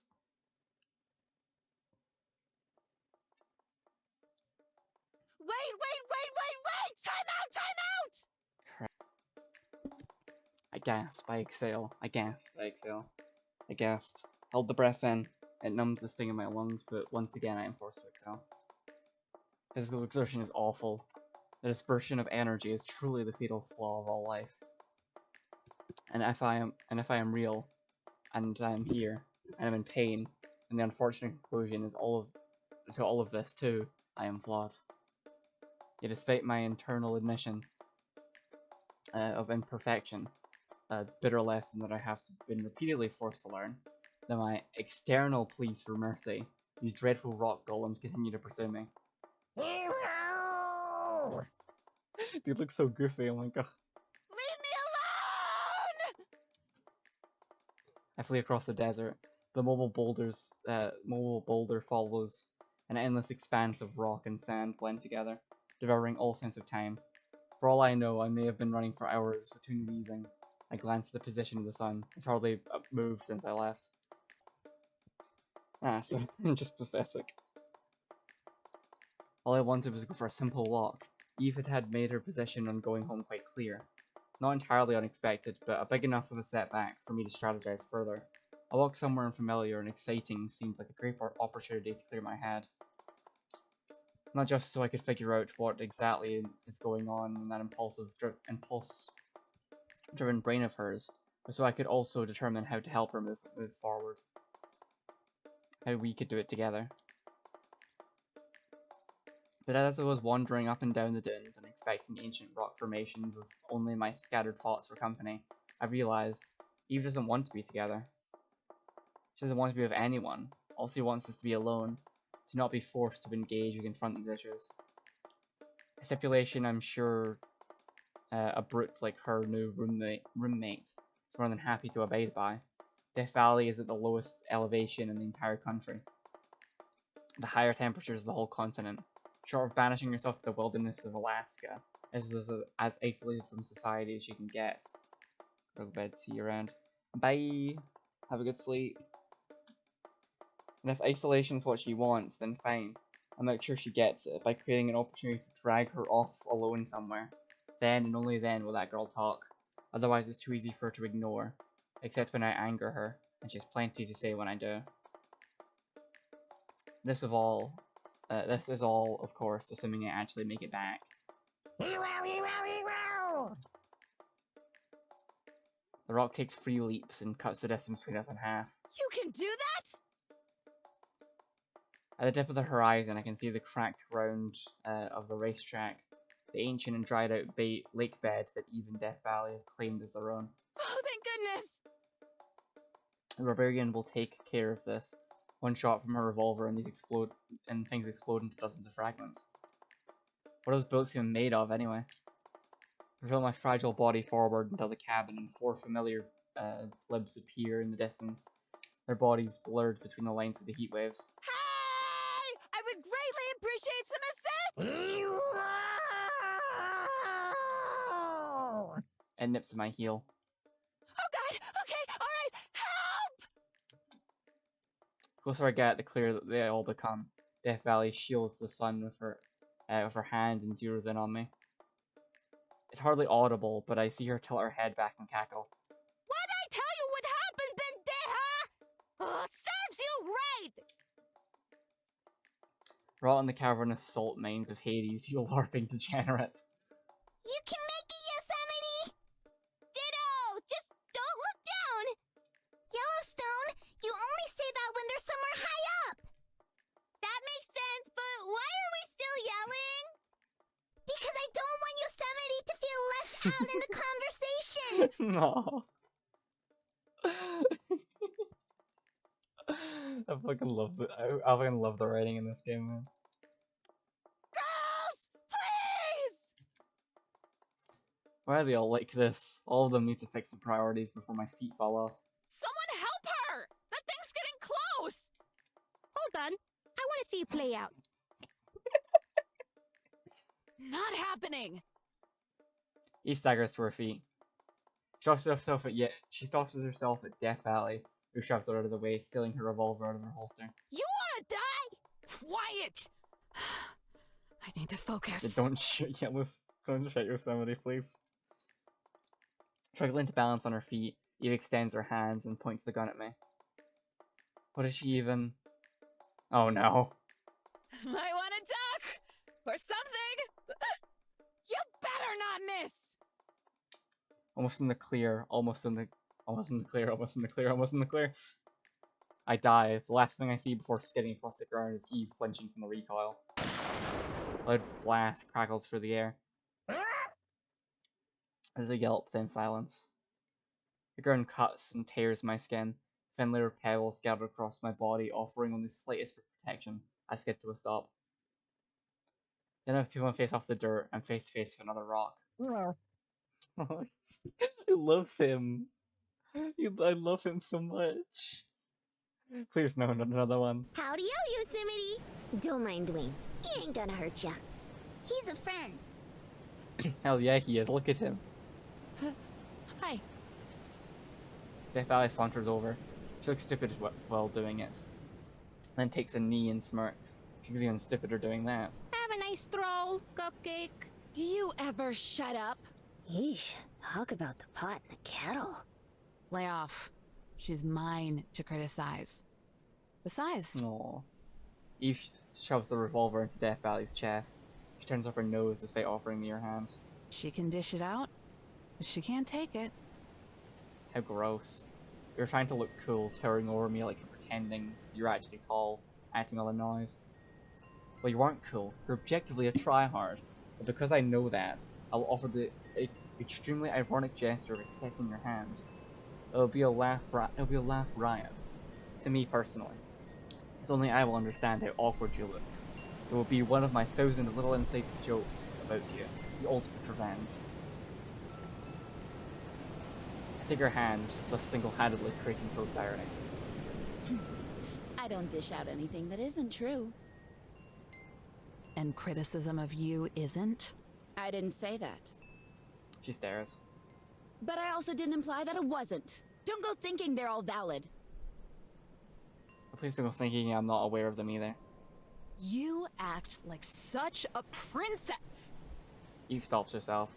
The sentence dies. Lets the sentence die right there on her tongue. You know what? I'm not doing this. Glad you're okay. Be more careful. Did she just fold? She doesn't fold. She wouldn't dare. Excuse me. What exactly do you mean by this? What we were just doing. What we always do. Don't need it. Doesn't need it? I don't want to hear that. The time we spent together was never damaging, was it? Was that part of why she left? I thought it was helpful. I thought it was us helping each other. Hey, Death. I'm going into town. Have it ready by the time I'm back. Maybe I won't. Maybe you don't tell me what to do. Thanks. She turns around and starts for the cabin. No, I know what this is. I know what it is. I know what it was. What it all meant. It wasn't always easy, but it wasn't bad. I'll not let her delude herself into thinking everything until now is a mistake. She doesn't get the privilege. Hold it! If you're going into town, then I'm coming with you. You can finally tell me what these rocks are. Eve glances over her shoulder and scoffs. Without saying another word, she walks away. Stubborn to her core. If that's all you want to know, I can teach you. Death Valley slithers over to my side and tries to wrap an arm around my shoulder. I dodge. Teach me what? About these sailing stones? You know, the things you keep pissing off? Sailing stones. I read an article about them once. Girl, don't get distracted. Your girlfriend's right there. He's my top priority, but I must admit, I'm more than a little intrigued by the things I've been trying to murder us since we got here. A pond forms in the lake bed that freezes overnight. When it starts to melt, the ice pushes any rocks or boulders in its way. It's a phenomenon that only occurs here in this park. Freckles did say you know little about a lot. You said that about me? I wonder what else they talked about. Well, what does this have to do with the goblins chasing us around? I mean, real sailing stones aren't actually alive. Who knows? The Hellspawn version of them used to be scattered around, but a couple of years ago, some eggheads caught the real stones moving on camera. Flash forward a few weeks, and it was like the whole damn park had been overrun. That would align with what I read in the article. You and all the fleshy meatbags walking around out there, living their lives, reading, doing meatbag stuff. Girl, you guys are basically the same species. What are you talking about? Hold on. That means they're correlated? Probably. People got thoughts about you and me. That's why we're here. People got thoughts about them too. You, me, Shrimpy, and Freak Show over there? We're like a beacon for those things. Freckles too on account of who she chooses to spend her time with. Thinking about it for a moment, it does all piece together. Stones obviously aren't natural, so they most likely come from the same place as us. And before she left us, Eve was had been starting to feel things, experience things that she shouldn't. Here I was chalking it up to synchronicity. Course, I'm more like a book zapper than a beacon. Sacred duty, you know. Is this what isolation causes? Delusion? Would it have been like this if I never met Zion? Would I have been like this if I never met Zion? Death Valley points her gun at the horizon and mouths gun noises to herself. No, I would never. It's impressive she realized all this herself. It took me years of research to come to all of these conclusions. As a park girl, she deserves a tiny bit of our credit. Our existence is miraculous after all. How do you know all this? 'Cause I ain't brain dead. I'd like a productive answer, please. Then give me a productive question. You don't need to be a snobby bookworm to know the truth, if that's what you're thinking. Hearing about the truth is painful. Not because it doesn't have value, because I could live hundreds of thousands of years learning and uncovering every secret, and in the end I will always forget it. Without documentation, truth becomes myth. Truth is the reality you live every day. Sky is azul, grass is verde. If it ain't you either colorblind or being a dumbass on purpose. You're one to talk about the truth. All I've seen you do is play pretend and call yourself a demigod. Do you see anything around here that contradicts that? She gestures around. The high winds kick up sand, stinging the fresh road rash that I got from skidding across the ground. Yellowstone, the volcano girl, and Zion, the miniature angel, dance in playground circles with Dwayne, the living rock. I don't have an answer. What the heck, I always have an answer. She may as well be asking me to prove that she's not a firefighting astronaut. I know without a shadow of a doubt that she isn't, but I don't have any evidence that proves otherwise. Why are you here, huh? For Eve's sake. Death Valley grins, amused at how quickly I responded.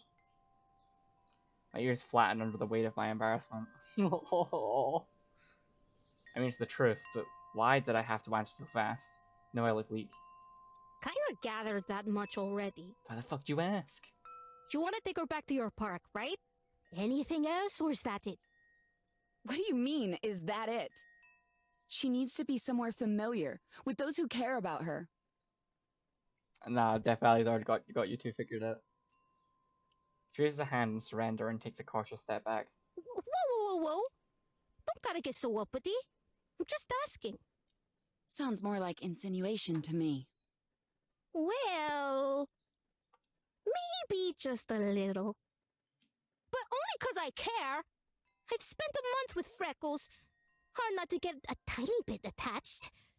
Hell, you might even say I'm like a replacement Yosemite. Don't you fucking dare. Is there a point you're getting at? I'm not one for violence. I've given Eve many lectures about how it's an imperfect shortcut to resolution. However, Death Valley has a rather slappable face. Sure, let me dumb it down for you. Watch it. She takes a step forward. Her breath smells like dust. It's close enough for me to see multiple tiny pebbles sliding around in her mouth as she speaks. Whatever's going on in what's left of her brain isn't going to get fixed by dragging her back to the place where shit hit the fan. I shove her in the chest and force more space between us. I already know that. You may call yourself a demigod, but you're not omnipresent. In fact, I suspect you of not possessing a single earthly clue. Not about me, and certainly not about Eve. Her teeth squeak and pop as she grinds down on them. She clenches her fists and feigns composure. Got a plan then, Princessa? Of course. Eve and I are going to do what we always do. Talk. She snorts, then it devolves into a witch's cackle. Damn, you're easy to read. Don't know if you noticed, but she ain't really in the mood to talk. She doesn't have to be. I'll be going into town with her. Eh? That's all you got? You know, she can just choose not to respond to all the crap you throw at her, right? For some reason, for someone with regal white hair, she has not an ounce of couth as she blurps out one of the pebbles in her mouth into her hand. Meanwhile, I'm left to reckon with the fact that this walking disaster has poked a rather poignant hole in my plan. Well, I'd like to see you try and come up with something better. Knock, knock. I sigh, heavily, deeply. Who's there? Ah! Screw you! I already did, you dumb bastard! Huh? Was that the punchline? She grabs my wrist and smacks the pebbles she just burped out into the palm of my hand. Ew! I can feel the slobber! Gross! Ugh. Death Valley forces my hand shut. Oh god, I can't toss it. I have to hold it. Someone help. Quit your skirming. This thing is me. That doesn't make me feel any better! So spat a rock in her hand. Well, it should. You don't think Freckles makes the trek into town on foot, do you? What? I did over my hand to look at the bullet-shaped pebble. It's all coated with a sheen of spit. You know how when you hold someone's hand, it lets you take them anywhere in the park? Same concept. As long as you know where you're going, this right here will take you anywhere in my realm. Shut my eyes and feel an isolated ember of pure energy dances in my hand. Incredible. The fact that she possesses enough power to do something like this must mean the public perception of this park is intense, to say the least. It makes sense with what a stark name like Death Valley. Yeah, it's a real showstopper. But why give me this? Don't think you're special. I pass it off to the other pain in the ass whenever she goes boozing. Just thought I might give you some leverage. You know, in case talking don't work. She sniffs and turns away. She has me out there cruising for dead things every once in a while. I can sniff them out, real easy. With a nod, she gestures her hand to a rolled-out blanket, lined up in a row placed with great care and attention. The mangled corpses of small animals, One's missing, eyes gone. The whole scene looks ritualistic. Jesus Christ, Eve, chill. She's just really... There's going off the deep end, and then there's whatever the fuck she's doing. You get a good sense for it if you're out here long enough. But see stuff... It ain't a place for living. I know. Your park... Well, you are gorgeous. But I don't understand why Eve would even test her luck in this place. I do. On the blanket is a raven. Its body is soft, squished, like it's more meat than bird. Its feathers blow in the wind. Eve Adams, what has the world done to you? Eve steps outside, the cabin door clambering shut behind her. The entire building rumbles and sways. I'm certain it's never been up to code. I'm doubly certain that Death Valley built it herself. The door slides off the hinges and falls to the ground. Huh. Yo, Death! Happened again! Yeah, 'cause you're too rough with it, dumbass! Nah, pretty sure it's just not built right.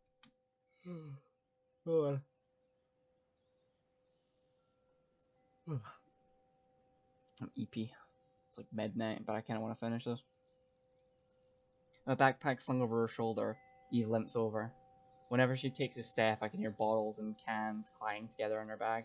I hope one day you slam it so hard the splinter stab you in the liver, and that all the recycled booze inside you leaks into your lungs, and you drown in a pool of piss and bottom cell vodka! Girl, chill. Love you too. Now hand over the pebble. He puts out an expected hand. Death Valley punches it away. Give it to your girly friend. Now get lost. Girly friend? they're so gay for each other. I am a hopeless park. Someone please return me to the earth so that I may be stripped of all sentience and be unable to embarrass myself further. Whoa, whoa, whoa, whoa! You can't just go doing that! Now where's that hammer? Oh yeah, Shrimpy, you seem kinda useful. Come help me with this. Oh, okay. Just a moment. Bye, Dwayne. Sweat sprays off of Zion's wings like mist as she flaps by us and joins Death Valley in heading towards the cabin. Eve, for once in her life, is not the center of attention and goes ignored. Ooh, can I lend a hand too? Nope, you creep me out. For Yellowstone. Why, I oughta. Well, I'm helping anyway, whether you like it or not. Yellowstone rushes to catch up, but not before checking in with us. You cool cats don't have too much fun now, you hear? Don't know what that is. Sincerity isn't something Eve does well, or at all. Yellowstone turns to me instead.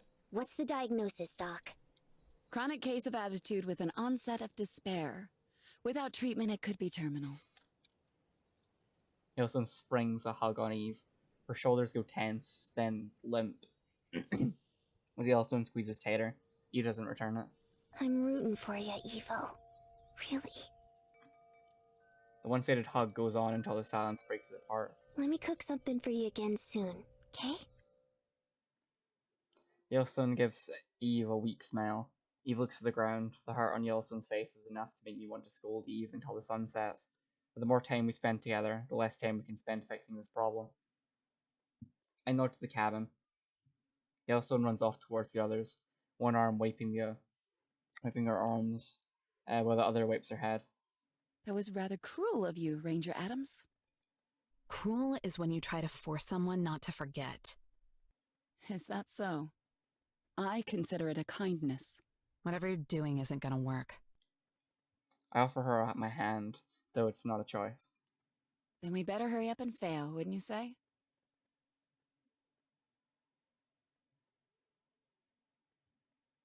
Stovepipe Wells. That was the name Eve gave me, and that was the name I thought of as I clutched the calloused hand. Bleh. The name I thought of as I clutched the calloused hand and squeezed the pebble in my pocket. Familiar static crackled around us, and the breeze of traversing through nothingness is a welcomed relief from the numbing heat. But relief is fleeting, and suffering is forever. As soon as I'm used to it, they're used to being wrapped in the arm of my origin, or stepped back to reality. My feet land on solid concrete, hard enough to feel for the soles of my shoes. Eve can't stick the landing and stumbles. I hoist her up before she can fall on her face, and as entertaining as it would be. She yanks stuff away from me. Try not to dwell on it. The time for reconciliation will surely come. This is it? She limply gestures around us. Across the parking lot is a building painted a weathered and faded green. The wood sign above the entrance reads General Store in kitschy old west font. Barrels and dilapidated carriages decorating the gravel aren't any more tasteful either. Two gas pumps are shared by a portico.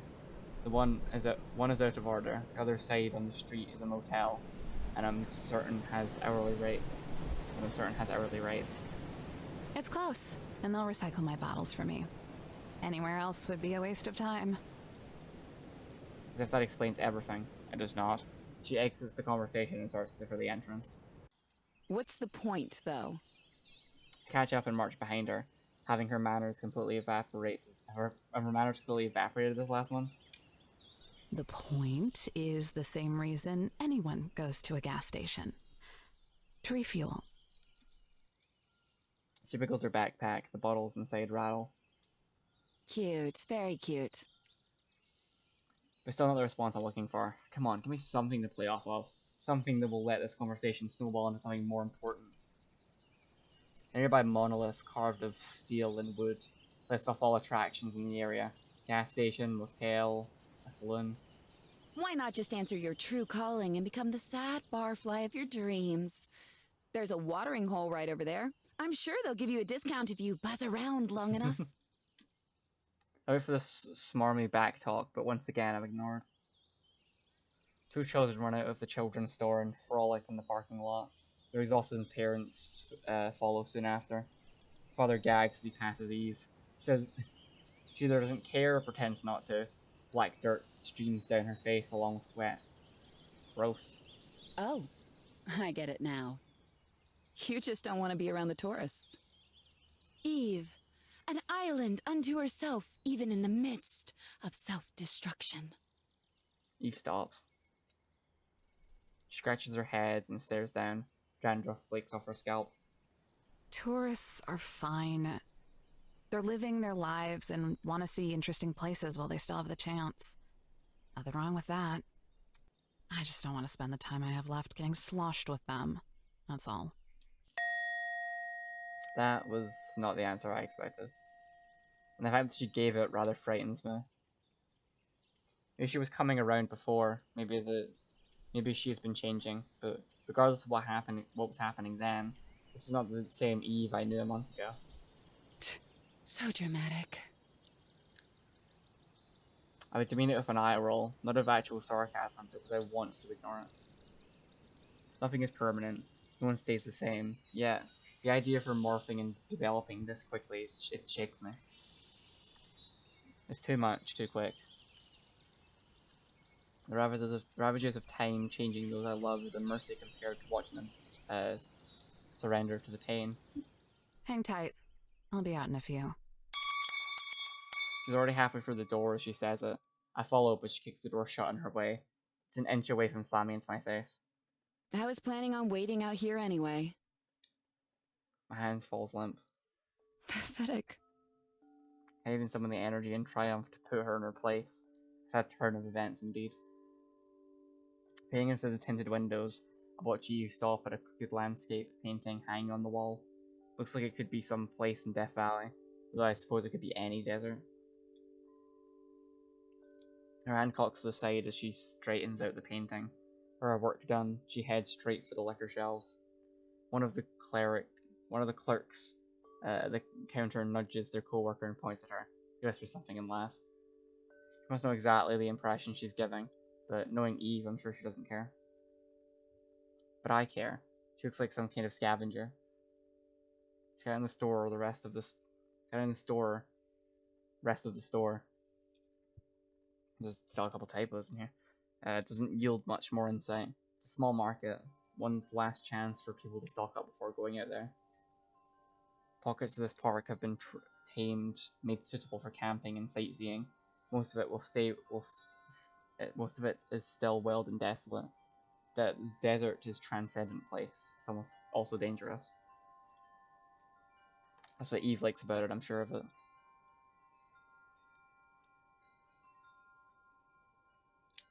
I collapse into one of the rocking chairs in the shade of the store. The aging wood creaks under my tired body.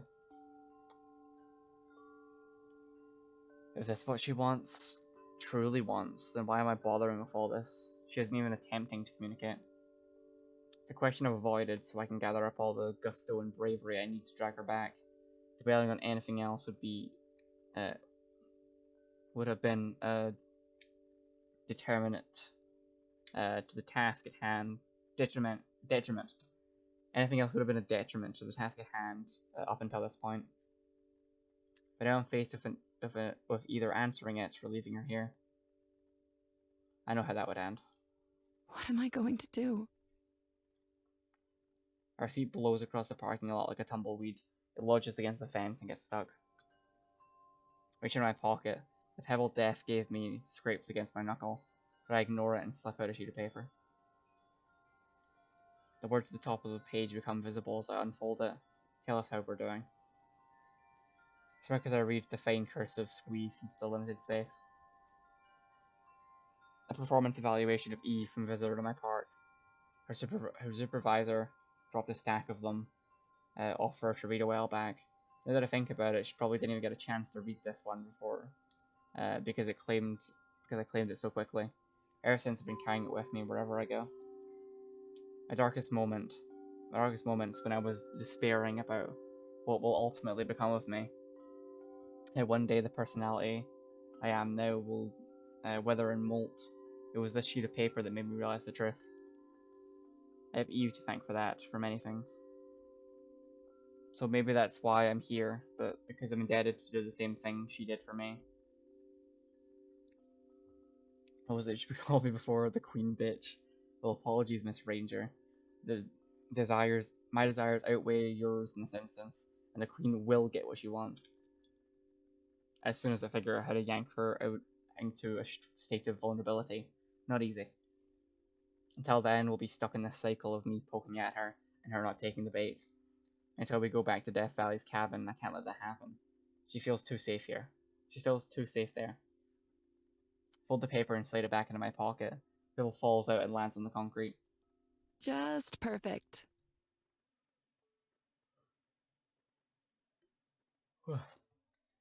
Bending out of the chair, I squat down and search for it. The ground is covered in a layer of sand and gravel blown in from the desert. I reach for what I assume is the pebble and stop. Another pebble, maybe the real pebble, rests a few inches away. Same general shape, same general size, same general color. Huh. Fuck.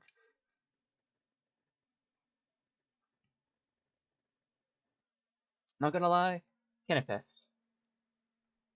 I only got a lousy $8.35 for everything I recycled today. Damn near an entire liquor cabinet I turned in, not even enough for a 6-pack. The state of California must have it out for me. He was probably part of the reason I passed out today, honestly. I can imagine it's absolutely melting. Fucking heat wave. My savings started depleting faster than I expected too. That's a problem. I'm already waking up in the middle of the night with the shakes if I go to bed without a little something. It'll be even worse if I don't have any cash. Also, yeah, she became an alcoholic over the month, the time skip. As get angry over things outside of my control never got me anywhere. Nowhere good, at least. The inevitability is that I will eventually run out of money, and the inevitability is that I'm still going to drink until that happens. Inevitability follows us all like a ghost. If you can't stop it, then you might as well acknowledge the powerful force that it is. The cleric half chuckles as they yell out, Stay safe out there. I'm out the door already when their coworker starts cracking up, guessing I've already making waves. And yeah, good news, Yosemite lost the stone. Just pick up a handful. Just grab a handful and hope one of them is it. Yosemite is bending over tying her shoe or something when I step outside.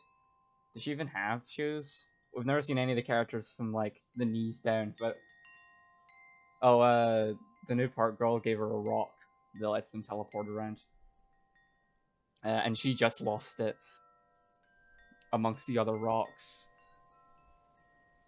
I figured the whole reason she tagged along was so she could patronize me. I don't think she'd let a door stop her. Alright, let's go. She jolts up. Oh, that was quick. Must be used to this, huh? There it is. Always the critic. Mostly correct. Take us back, Yosemite. About that. She doesn't quit back. No, I don't believe I will. I came here to talk to you. I came all this way just to talk to you. Please don't shut me down, Eve. They're lesbians, Your Honor. Where's all this sincerity coming from? I'm talking to Yosemite, right? I mean it. You came all the way out here and refused to go back. I want to know why. But you can't even be bothered to tell me. I'm not obligated to spell it out just so you can prove a point. You already know why I'm out here. I don't need you to spell it out for me to prove my point. Feel free. You feel guilty. That's all it is. Pup shouldn't have been there to begin with, and a child gets crippled because of it. I'm not saying your reason is bad. Interesting theory. The girlies are arguing. But your response, rather extreme, I would say. No one other than Jessie can tie you back to the incident, and she stayed quiet. You can feel guilty back with me in Yosemite. So, you're wrong, but I appreciate the attempt. We done now? Not until you come back. God damn it. We're gonna be here a while. See, when you started staging this little intervention, you should have considered that maybe, just maybe, this was a choice I made. And that I don't go through life acting only on hysterics and impulse. Hard to believe, I know. Girl, you fucked up once and are now living out in the desert. Drinking yourself to death. Fuck you mean? What? This isn't an intervention. We didn't even know what you were doing down here before last night. We just wanted to see you. Convince you to come back. If we were lucky. I missed you. Oh. These two are so in-game, I swear to God. And I hope I didn't contribute to you leaving. She says all this without looking at me, trying to hide her earnest blush. I know she's being honest. Yosemite has too much pride to grovel and lie, and this is coming from someplace real. Someplace I don't think would have ever showed me if we hadn't gone through everything we had together. It makes me happy to know that she cares, that they all do. But it's also a depressing reminder of why it is I need to stay here. And that should be done with depressing. And what should be done with depressing thoughts? None contemplation. I reach into the brown bag I brought out of the store with me, and unscrew the $11 bottle of Tito's. Hey, what's up, Full Metal? How's it hanging? We're still playing this, still trying to get to the end of it. And if these two don't end up together at the end, I'll be upset. Only mildly, though. At first, I go for a swig, but stop myself before it reaches my lips. You didn't do anything to make me leave. I can say that because I missed you too. A lot. Aww. And I don't think you'll ever really know how much you tracking me down means to me. I don't think you'll ever really know how much it pisses me off either. She gives her first annoyed sigh of the day. Can't believe she's held off this long. Must be a new record. It's just like you to contradict yourself in the same breath. Yeah, it is. And I don't care. Because I don't want the sentiment. I point at the wide-brimmed hat she's wearing. I'm more than familiar with it.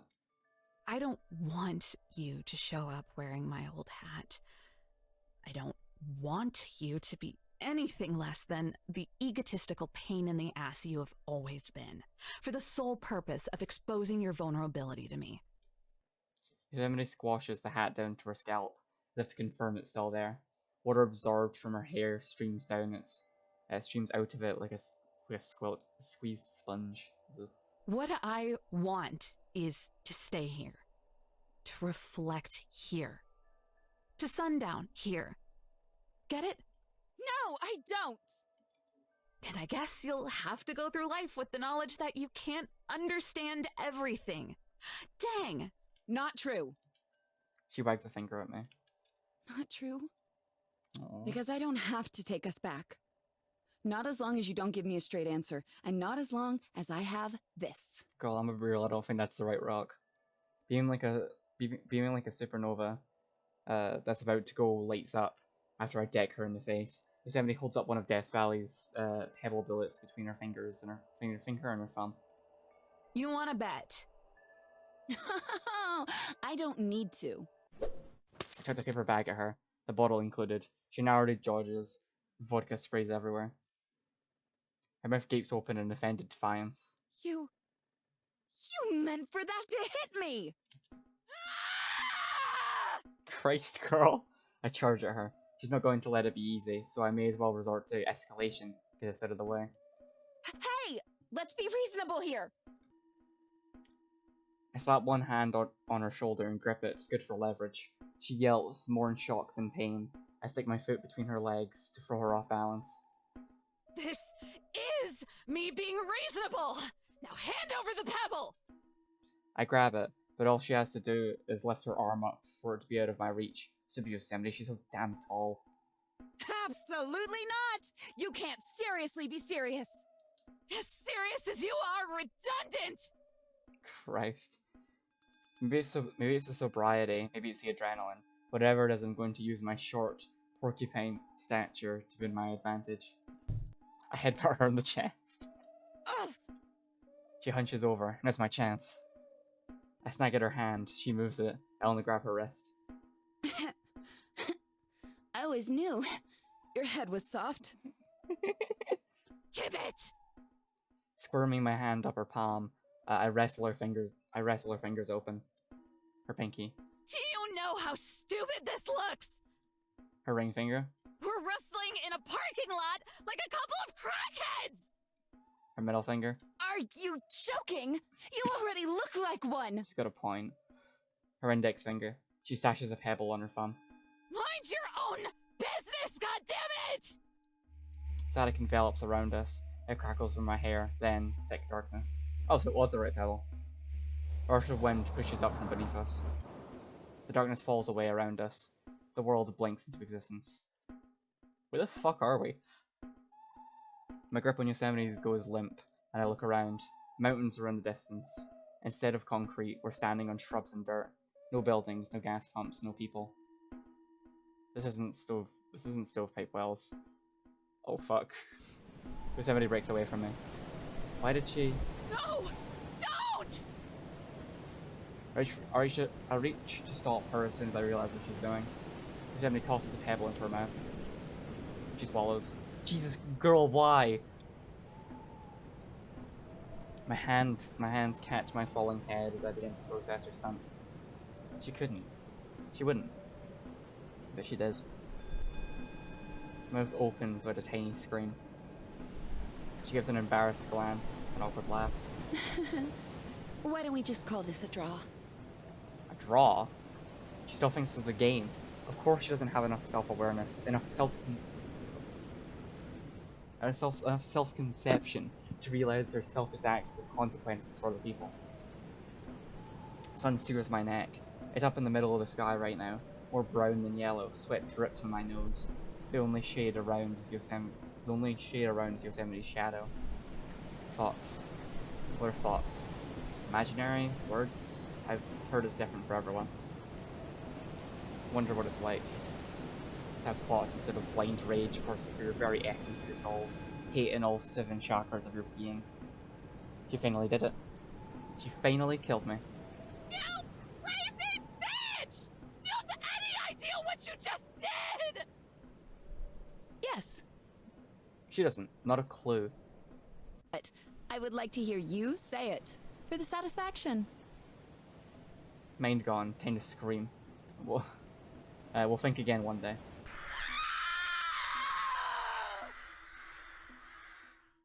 Christ. Switching to who? This game is killing me. It's like I'm having my own private summer. But I'm indoors.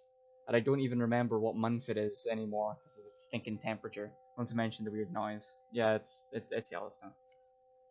I know people were supposed to see all kinds of funky things after they've been in the desert for a bit. Shamans, the ghost of Jim Morrison, maybe even an oasis or two. But no one ever talks about weird noises. I didn't beeping or nothing. Just a fridge, but just like a fridge buzzing, but really big and coming from everywhere. Hey, cute, blonde, and useless. If you're going to help, then quit with the daydreaming. Huh? Sorry about that. Could have sworn I heard something. It was probably just Dwayne. He makes noises. I love Dwayne so much.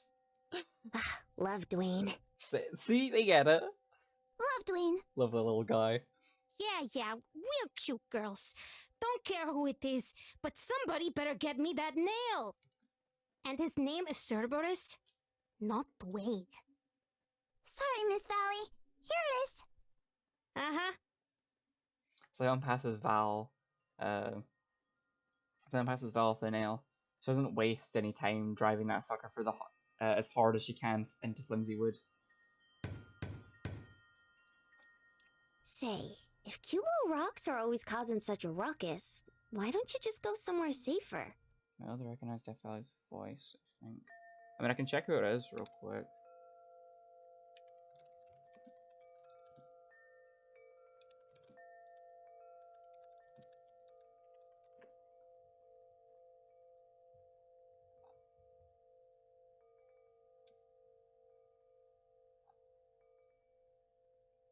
Maybe it will be...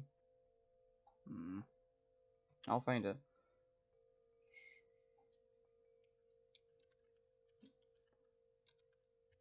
If I can't find it now, we'll find it in a minute. We'll find it at the end of the game. During the credits.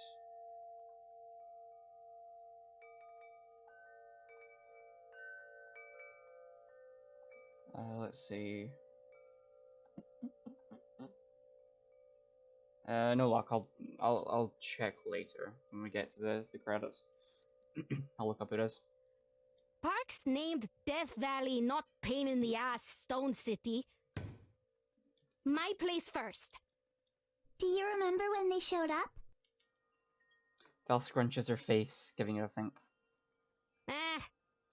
Probably after me. Don't really care.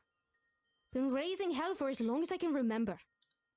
If they're so stubborn, how come you don't build something sturdier? You see any good building material out here? I'm picking up what you're putting down, but these old boards are so busted, they barely even look like boards anymore. Also, do trees even grow in here? It's a desert. That's a good point. Miss Valley, are you sure they're even providing much cover now? Doing a whole lot of talking about a whole lot of stuff I can't fix. There. Doors as good as new. A nail falls off as the last word leaves her lips. Guess that's it. Guess that's that. What do we do now? When are Yosemite and Miss Eve supposed to be back? It might be a minute. They've got some stuff to hash out if you catch my drift. Gonna be longer than un minuto. Don't hold your breath unless you want to suffocate. In fact, I'd say there's more of a chance that only the tall one comes back. Just gonna abandon her right there. She's gonna fuck them anyway. Do you think the stones could get her? So could heat stroke, starvation, hypothermia, dehydration, and rattlesnakes. And if none of that does her in, then great. But if I were you, I'd get all my crying out of the way now. Christ, girl. No way, Jose. I'm saving these tears for when we're all cozy and snug back home. Eve ain't the type to keel over that easily. If any two people can work together and survive this place, it's them. Yeah, clearly your pointy-eared amigo is real level-headed. Why else would she drive all the way out here for some dumb mortal? Oh, I hate this. How can you just say stuff that's so awful? Yosemite's gotten so much better. She used to be super grumpy, and nowadays she's mostly just sad. Just shut your pie hole and have a little faith. Faith moves mustard seeds, not corpses, freak show. Okay, that's it. If she gets any meaner, she's gonna end up. She's gonna end Western civilization. Now quit gawking. I'm trying to focus. Calm down, Yellowstone. She doesn't know them like we do. Darn Skippy! She was here for an entire month and this gunslinger didn't do zilch except help make Eve sadder. Gunslinger doesn't say anything back. She seems distracted. I know my noggin gives people the willies sometimes, but she seems the type to give me back some fine words. Hold it. Here it comes. Just gotta remember all that fancy stuff Yosemite used to scream at me and use it against her. You ain't no sheriff in my book. No, seriously, shut up. And how about you put your dukes up and Get down! Death Valley shoves her entire weight over me. We fall to the floor. Get the slightest peek at the ceiling before her hat falls over my face. Yellowstone,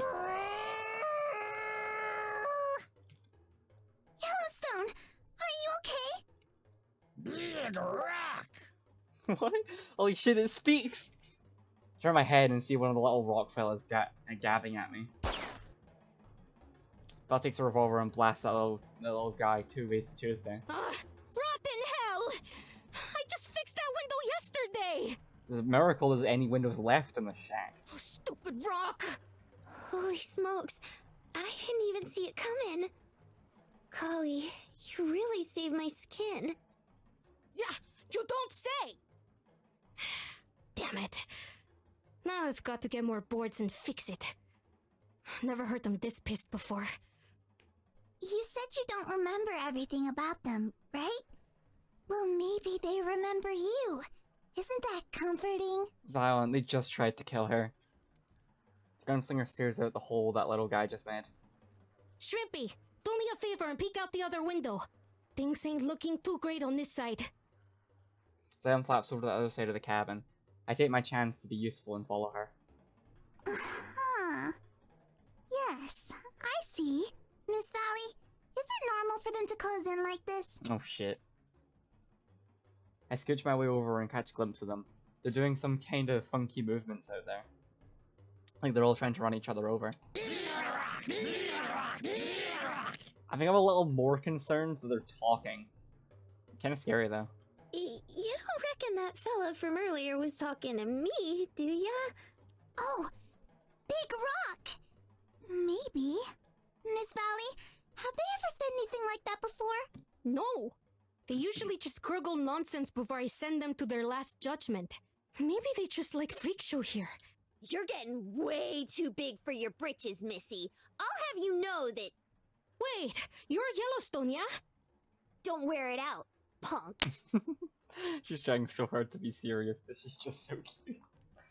That head of yours just for show, or can it actually do something? Oh no. Oh, I'd like to show you exactly what it can do. Calm down there, Hephaestus. I've got a plan. Half a what now? That was another mean insult, wasn't it? Spit it out!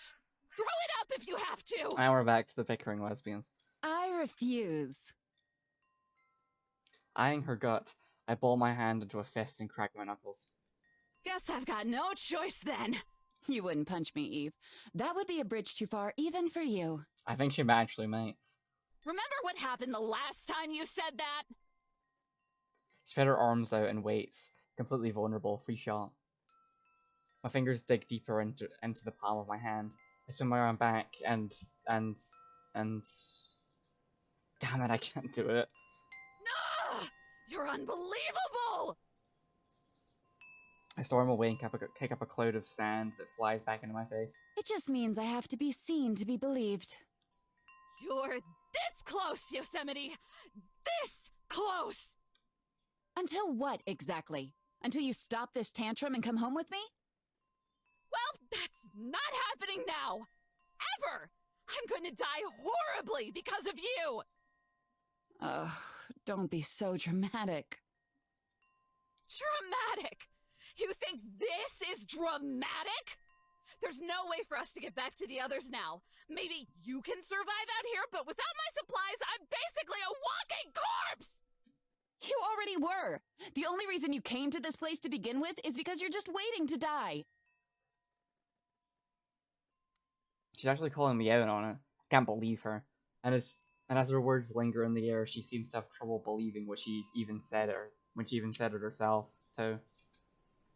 What right does she even have to question the things I want to do myself? None. You know what? At least that's more graceful than dying of thirst. Or heat stroke. Or any of the things you just decided you're willing to subject me to. I mean, there is one option. What? Take my hand and come back to Yosemite National Park with me. No. No! Don't even try bringing it up because I'm not going to! It would be instantaneous. No! I left for a reason, and you should respect it! Besides, what about Yellowstone and Zion? You're just willing to leave them here? I wouldn't put it past you! They could always teleport back to the cabin. Although, they wouldn't know what happened to us unless we told them. I didn't think of that. Genius. Head empty.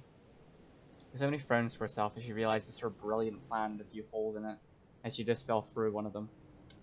Congratulations! You've stranded us both. I saw him out to space occupied by a few less shrubs than the others. There's still a few scattered around though, and I feel them snag against my skin as I plop on top of them back first. Sky is divided in two. One half of the sky is a dusty brown, while the other is a sterile blue. What are you doing? What's it look like? I'm waiting. God! What else is there to do? Test our luck and try to find help? About 20 years ago, there was a family of German tourists that went missing out here. Car got stuck in a ditch. They went to look for help. Their remains weren't found until 13 years later. Bleak stuff. I have a question. Well, I thought you only had answers. Shocking. Death Valley. Does she have a portrait like Zion, Yellowstone, and I? Like the ones hanging up in the cabin back home? Yeah, it's hanging up at the gas station at Stovepipe Wells for safekeeping. Why do you care? I sit up and look at her. She still has that frown on her face, and now she's squirming too. You only have yourself to blame for this, sweetie. Well, the only reason I'm able to go to Yellowstone and Zion from the cabin is because I'm within viewing distance of their portraits. That, or they take me themselves. So, if I'm able to see where the portrait is, I should be able to take us directly to Death Valley, wherever she happens to be. Whole lot of good that does us.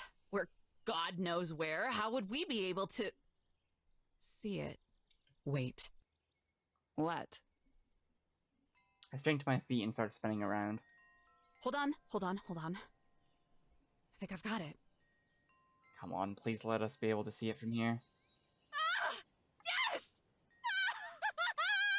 This is perfect! Woo-hoo! Yosemite cowers, her ears sinking into her shoulders like a turtle. Holy crap, it's too perfect. Our prospects just shut up dramatically. I can't quit laughing if I wanted to. You're kind of freaking me out. Look over there! Point to a mountain about 20 clicks away. That's Telescope Peak. It's the highest point in the entire park! Perfect 360 view of this whole section. Yosemite's eyes shoot wide open as she catches on. So, if we get to the top, then we'll be able to see Stovepipe Well, including the store. There we go! That's our ticket! Yosemite, Always the Killjoy tries to throw cold water on the idea. That's awfully far away, though. Are you sure you would be okay? Nope. But I really don't have much of a choice now, do I? She better not forget we're in the situation because of her. You didn't give me a lot of options. Yeah, that was on purpose. I glare at her. There's a real anger behind it too. I always thought Yosemite had enough in common with me to respect my choices, even if you didn't agree with them. But I don't just feel pissed off that she was willing to take it this far. I feel a little betrayed. Finally, she sighs. Alright, I'm sorry. No more tricks if we make it up the mountain. I'll take you to Death Valley, no questions asked. Happy now? Are those dopamine receptors activated? She can't help being smarmy for 2 seconds. Nope, but thanks for promising the bare minimum. You're welcome. But in the meantime, I don't plan on just giving up and letting things stay as they are. And you better prepare yourself for... Where are you going? Start for the mountain. She's going to be like this for the rest of the day anyway, so may as well get a move on. To safety, with any luck. Now quit burning daylight and hustle. Hustle? Like Yomi hustle? Holy shit. Her breathing gets harder as she hurries to catch up with me. Dunes of sand, and hills of rock stand between us and the mountain, and thanks to Yosemite, looks like we'll be climbing over all of them.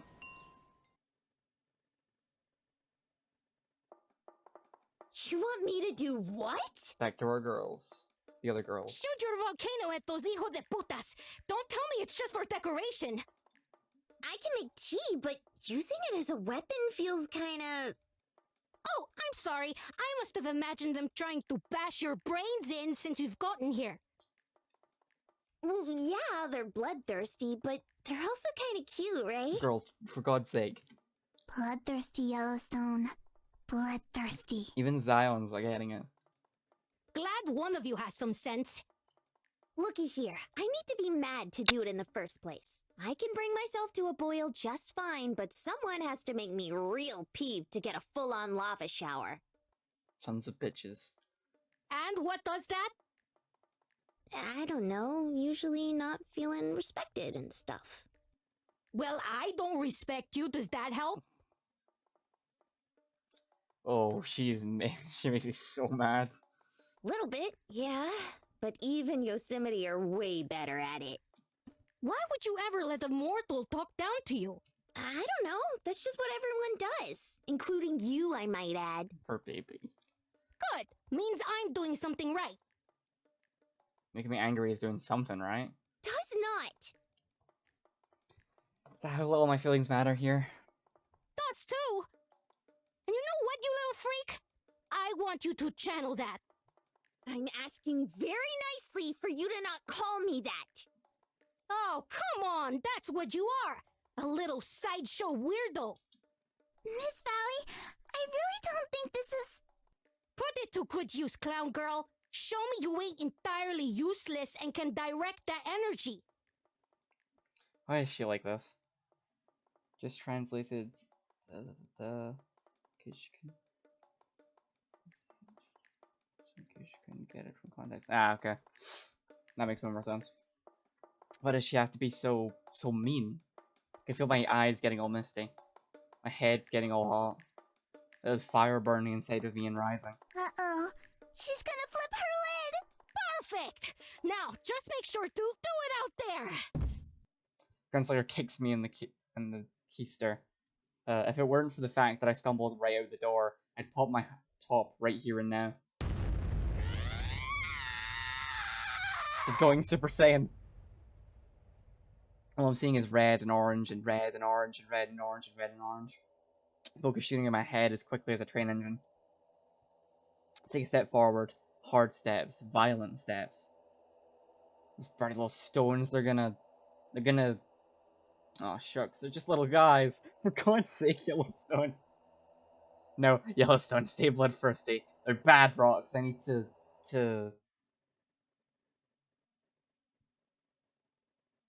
Or maybe we should have kicked the Goku hair out. So I've got it. I can't. Aww. Why'd you stop? Get out there and kill! This isn't the way. It's not my fault. It's not my way. I'm not gonna do it. Ay, give me a break! Look, violence ain't the solution. I know you like shooting your problems away, but we have to try something else. Try telling that to those things! I know, but those stones, they remind me of people. Folks that were also like angry little rocks, doing angry little things. But violence and nastiness never did anything for them. What made them better was... I swear to me I'm gonna puke if you finish that sentence. Phil looks angry, like she's ready to run up and deck me in the face. Zion! Look to my little Earth Angel. If anyone's gonna get it, I know it's her. I know they're all bloodthirsty and angry and jagged, but I can't just blast them away like that. What if we did that to Miss Eve when she first showed up, huh? That's a little different, Yellowstone. But you get what I mean, right? Oh, Yellowstone. We just saw them talk, I think. Can't we at least try talking back? Establish some good old-fashioned communication? She is so gonna get herself killed. Are you crazy? They don't want to talk to you! Maybe, but it's worth a shot. Zion looks down, but when her eyes come back up, they seem certain. She floats over to my side. I agree with Yellowstone. We at least have to try. I can't get over how cute Zion is. Look at her. Look at the baby. Zion! Ah! You two are hopeless! Just have some faith, Val. Val glares at me like she's about to whip out that gun of hers. I guess you're Val now. Good luck, Yellowstone! Val steps forward and grabs my shoulder. I jump back a bit. I think you mean good luck to us. It's about to get real bloody. Zaddy goes around us and we teleport outside. When we get out, we're about 15 feet away from where we started. I'm not sure I've ever teleported this short distance before. Hey! Hellspawn! Don't eat this! Just listen to it! Val teleports away just as quickly as she brought me in. I'm totally alone now. Staring down a buttload of angry killer rocks. Ooh boy. Zion scurries back into the cabin and peeks out from a hole. You've got this, Yellowstone! Just make the first move! Right. I step forward and wave my arms towards them. Hey, party people! What's the hippie haps? It's a little disconcerting hearing them talk. Yeah, that's right! It's me, Big Rock!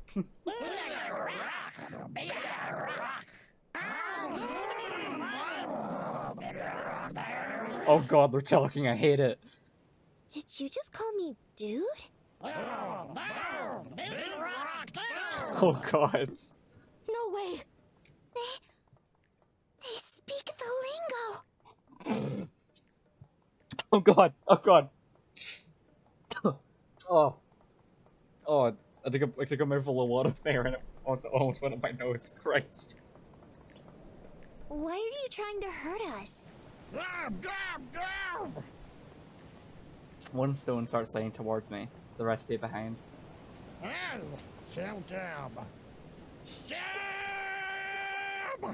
Thank you. Howdy, little fella. Can you tell me what the hippity haps are? We're just minding our own beeswax and you're trying to murder us and junk. What? Because your butt is acting up and bopping us. Holy, oh god, they do speak. Oh, I don't know how to feel about that. That's the big idea with this popping and bopping. It's not very hopping. God. That's a Val thing. She's a bit terrible. What I want to do is figure out why you guys are fighting so we can not die. Big Rock, you and the Reaper are buds? Well, yeah, I guess so. She's kind of mean, but so are most of my friends. Popping and popping. But I don't know why they bothered starting this gag with Yellowstone, but it's fucking spreading. The gaggle of rocks gossip to each other in a funky rock language I can't understand. The big cheese wants to chat. You dig, Big Rock? The big cheese. Big cheese? Like the president of rocks? Fucking cackling. Totes. Radical. God, I'm. Please make them stop. Like back to Zion and Val, watching from the hole in the cabin. Val staring wide-eyed, completely speechless. Guess this is working better than she expected. I want to bring my friend, Reaper or small one? Reaper. She's part of it. I'm so in love with this. At least one of us is. At least one of us is not off put by this. I refuse. Cool nickname though. If things go wrong, just teleport away. I'm gonna come with you. Ugh, you're so dead. Nuh-uh. Then why am I not dead now, smarty pants? Yeah, plus I can fly. Rocks can't. I'll lift you up if they start being aggressive again. Oh, you always lift me up, Zion. That's because I love you, Yellowstone. These two are so cute. I'm gonna start saying what's popping off on Pro just for shits and giggles. I don't put that past you. Next time I see you, you're gonna just throw that in conversation. Just to irritate me. Zion! Yellowstone! Ah, ay Dios. If it'll make you two shut up, then fine. Val wishes her way next to me with Zion. Ugh, this better work. Hey, what's up, Finko? What's poppin'? Long time no see. Flynn pokes out from behind Val's leg. Hero. Oh. Hero, hero, hero! Heretic Prince, Heretic Prince! They're also going high alert as soon as Dwayne shows his adorable face. They close in on all fours, circling like a pack of wolves. Bring the Heretic Prince, you dig? Dig! Why do they talk like that? Cerberus! Don't tell me you're A prince? Why are we getting lore about the rocks? Our marching goes on. Gravel got into my left. Gravel got into my left through one of the holes. I don't wear socks anymore, so it's been ripping and tearing at the skin between my toes. At a certain point, it started to develop into a blister. Every second I take, the gravel rubs against a small open wound. Girl, just pour it out. Also, yep, this Yosemite's literally me. So none of that is as painful as hearing Yosemite's groans. Can't take a single step without her unleashing a pained moan. You got something to say, Yosemite? Like an apology? No, not particularly. It's just that this is excruciating. I glance over my shoulder. She's 10 feet behind me at least. Her shoulders propel her forward as she walks, with her legs dragging behind her, as nimble and quick as a slug. And whose fault is that? Yours, clearly. You're the one I drove 500 miles for. Every word is punctuated by heavy breathing. She's so dainty, like a wilting flower. Kinda funny, actually. Personification of a national park as an out-of-shape nerd. She does have to know that, though. She doesn't have to know that, though. As far as she should be concerned, she should think, I think she's an irritating pile of misery that selfishly drags people into her vortex of garbage. But she's an irritating pile of misery that came looking for me. People like Jesse and now Yosemite are always trying to prove something about myself to me. Why do they do that? I know what I am, and they just seem to believe otherwise. It pisses me off. Well, Yosemite, maybe next time you'll think twice before tossing someone into a life or death scenario to prove a point. How was I supposed to know it would take us to the middle of nowhere? I don't think... Wait, Her ears wiggle. next time? That means there will be more opportunities to teach valuable life lessons, whether you like it or not. And in order for that to happen, we would have to be in close proximity to each other. Which means that you've decided to come home. Yosemite, for fuck's sake. Oh, Eve! I always knew I would be able to topple those walls you've built. So I'm not used to hearing her calling... I'm not used to her calling me Eve. It was always Ranger or some kind of snide nickname. Death Valley does the same thing, but I think I prefer Yosemite's nicknames more. Even if they do still suck. You're delusional. Incorrect. I am merely an optimist. Liar. You used to tell me that you were a realist. I changed my mind. I was doing just fine without you. Which one of us is the liar now? I've been trudging for the desert for 2 hours now. My hands are already sunburnt from the last month. They're starting to form a new layer of bright red. Yosemite doesn't know it, but we're lucky enough to have landed somewhere in the Panamint Range. I figured that with another hour of walking, we'd be able to find a trail that takes us to Telescope Peak. That's where the easy part ends, though. From there, we've got to hike the whole damn mountain. Assuming we manage to make it that far. That's the thing about these girls, they can get hurt or a little roughed up, but they're going to be fine when it's all said and done. As long as nothing happens to their parts, they can heal. I'm not strong enough to bounce back from this stuff, and I'm tired of trying to. I'm so tired. Are you just going to stew in silence this entire trip? You must have lost your edge out here. Can't even argue properly now. He's so desperate. I ever tell you how obvious you are? Have you ever considered that perhaps I purposefully dumb myself down for your sake? Girl, please stop talking. I snort. Not sure if it's because I'm already out of breath from hiking.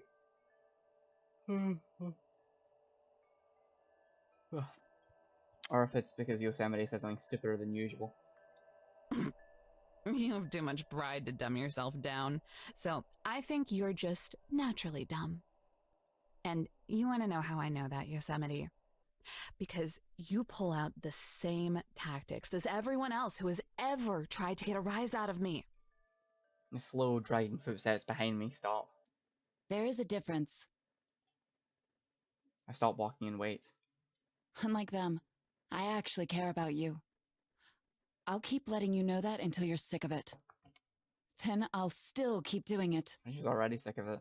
Just Why else would I be babe. walking beside an idiot like you? When I turn around, she pulls her hat down over her eyes. What the hell? Who says that kind of stuff and means it? Someone like Yosemite? What? No. God, stop it, stop it, stop it. If I go down that road, I might actually start to believe she... By the time my dry throat forces me to gulp, the moment has passed. I can see the situation clearly again. Yosemite caring does not make up for her going against what I want. Of course I already knew she cared. Lots of people care. I care. But caring doesn't change a thing. I'm only seeing one set of footprints here. She needs to cut the crap out right now. I'm not going to be able to stand spending the next day with her if she keeps acting like this. I'll lose it. Well, that's just because I'm carrying you, scrub. Didn't realize... Was it even a Bible story? I don't know. I don't think it was from the Bible. But it's about Jesus, so who cares? I'm close enough. Didn't know your comebacks dealt in Hallmark cards now. You're so well read. When did you notice the footprints? Long time ago, when we were in Zion, and you ran off crying into the woods. You giant diva. Leave no trace. Kind of fitting for what you are, don't you think? What is that supposed to mean? Her tone is sharp. Some of us would rather leave a mark than have it fade. You know I didn't mean it like that. She's not trying to start something this... she's not just trying to start something this time. Such a nerve. It's not that hard to do when it's her we're talking about. I like drumming in the center of my head. A wave of heat ripples through my body. Then a second later I get a chill from sweating. I really wish I was thrashed right now. But now that you mention it, it wouldn't kill you to take a little comfort in how good you've got it. She breathes in deeply and fixes her eyes on me. I guess the conversation is going there. I would suggest you choose your next words very carefully. You know what? No! You were the one who wanted to talk, Yosemite. So let's talk. I close the distance between us. If I wanted to, I could get in her face real quick. I may still do it too. This doesn't surprise me anymore. But you've got a pretty warped view about people and how they work. Because you're so self-absorbed, you can't imagine anyone thinking any differently than you. But that's the thing. We couldn't be more different. You want to know why that is? Crosses her arms. What an answer. Nature is resilient. And guess what you are? Oh, sure. People do a bang-up job of mucking it up. We might even end up fracking our way straight into hell. But remove the sickness, and the foliage and dirt usually wind up bouncing back just fine. A fire can destroy an entire forest. But come back years later, it's a vibrant field. Get it? You've got rebirth on your side. But most of us happen to be born mortal. So a lot of times, we don't bounce. We fall flat on our face, eat shit, and don't get back up. You can't be beaten down by the way the world is and be broken for good. Your fingers can't get chewed off before your life even begins. Just like that. So you're sad because it's unfair? Just can't take it anymore? Boo-hoo! There's a lot of things that aren't fair, Eve. Of course, you can't grasp the concept. Why would you? The last time I saw you, you were a wreck. Now you're as good as new. That's why you should embrace it. You get renewal eventually. Embrace it. The rest of us get one catharsis. Yosemite breathes violently. Her chest heaves in and out. She balls her hands into fists. Here it comes. After all this time, she might finally take a swat at me. I've already been renewed. Then she walks away, towards the mountain. Hey! Hold on, don't just... She keeps walking, ignoring me. No snarking off or a flimsy attempt to get the last word in. She just walks. What the hell? Don't just let me get away with all that. At least try. Give me a good punch or something, right in the kisser. Come on, just do it. I've gotten away with so much already. Not once has she ever raised a hand or gotten physical with me. All this time, even in the parking lot when I was headbutting her, she must take pride in me with past fist, huh? I hate it so much. Do you think she's enlightened now? Does she think she's made it? That has to be it. The altruism is a farce. It's only so she can herself the authority. It's only so she can herself the authority to save me, for the gratification and ego boost that comes with it. God damn it! This headache sucks. Yosemite sucks. It's also a game. It's all to prove a point or a lack of a point. It's so fruitless. I know how she thinks. I know who she is. I thought I might have known her better than she knew herself. So why is she getting all why is she able to get past it? I thought we were miserable together, you know? So if that's not it, if we don't share that, if we don't share anything, then my feelings have been clear, crystal from the start. Sound effects from the game being quite loud, it's getting hard to hear. One sec.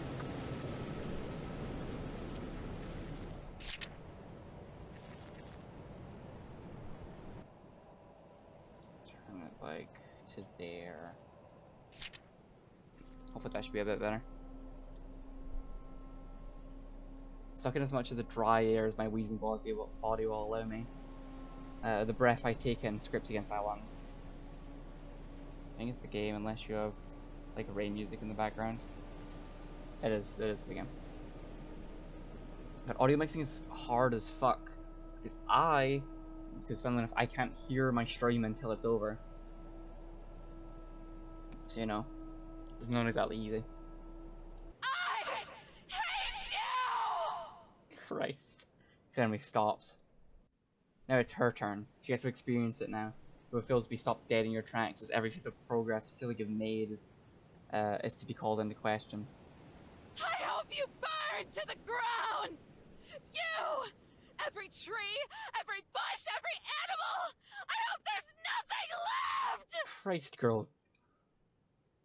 It burns as I scream and my throat feels like I'm gargling nails, but I let the words be as soon as they need to be. I let the words be as loud as they need to be. And you know what, Yosemite? I hope no one remembers. Not you, or the wretched park that spawned your useless life! Christ, girl, chill. Way too far. She rubs her eyes. They've been something that got stuck in there. She just flicks it away. Until you're sick of it and then some. Ass. She keeps walking. Why does she keep walking? Take one step forward, stumble, and try to catch up. On my fifth step, I stumble again. Get out of my life! You think I want you and the rest of you freaks here? You're all pathetic! Hypocrite! Self-righteous hypocrite! Just die already! God, I feel bad for Eve's voice actor's voice. Christ. She must have lost it multiple days after all this fucking screaming. The distance between us grows larger. I scream at her while closing the distance. Eventually, my voice gives out. We're back to the negotiation with the rocks. Oh boy, I'm nervous. Y'all ever met a king before? Why did we need rock lore? Like, low-key though, I'm kinda here for it. Every time I look in the mirror, Shush your mush! Big cheese mouth is cruising on down! I knew they talked like that, but I was still not ready for it. Oh, I love him. The stones part, letting one walk through. He has a crown on some kind of head, on some kind of his head. Stuffing off because it doesn't quite fit right. It looks like it's made of cardboard. Did he get it from a burger joint? Holy shit, he's got the Burger King crown. King clears his rock throat. What's up?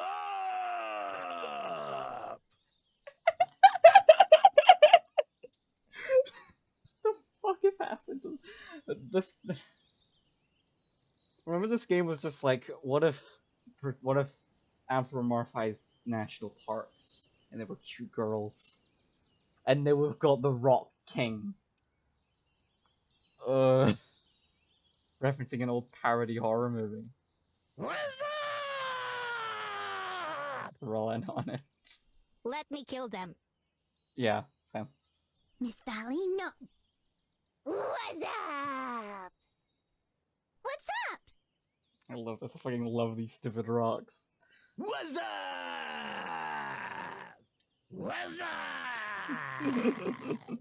How long does this go on for? What's up? Oh god, they're vibrating. What's up? Silence. You know the greeting of my people. There's a long silence. I don't know if it's a good thing or a bad thing. Finally, the king speaks. That's pretty groovy. I think they like you, Yellowstone. Aw, jeez, really? Glad someone does.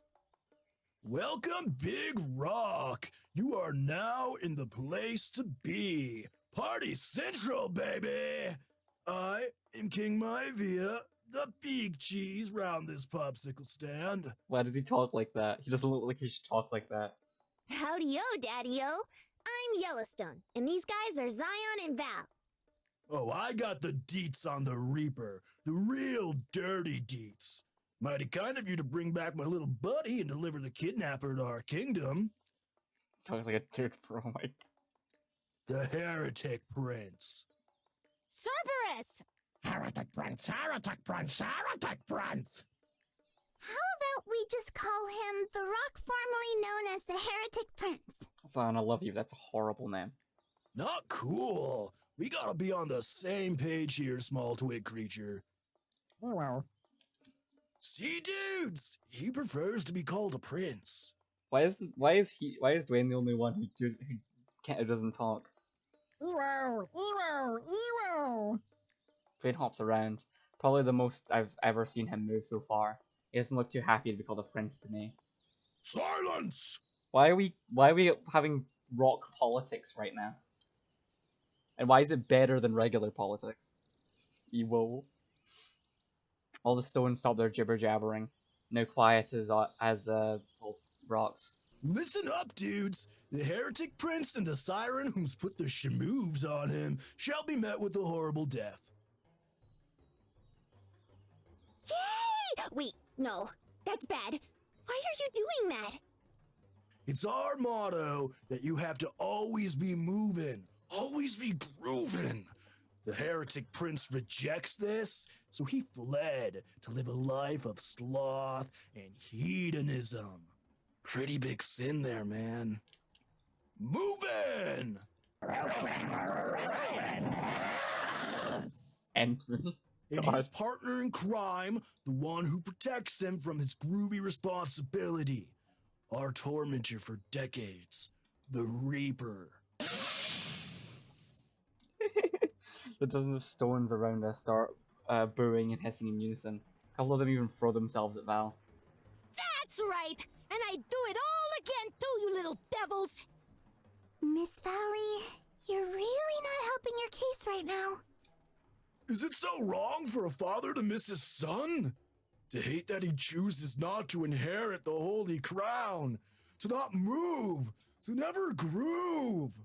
How did rocks reproduce? This raises so many more questions than it answers.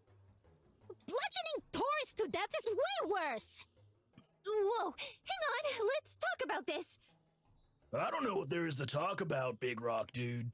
The heretic prince has rejected the sacred commandment of continuous locomotion. He does not move, nor groove. He can't even go with the flow. Kind of a bummer, man. Rock. Never say that again. The next person who says that in my chat is getting banned. But isn't he going with the flow by choosing his own way to go?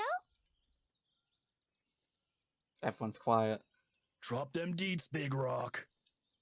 Well, if you guys are going with the flow, maybe the flow's not the same for everyone. Maybe people have different ways of going with the flow. The flow's not always the same way to go, you know? I would be tempted, Spooks. I would be tempted.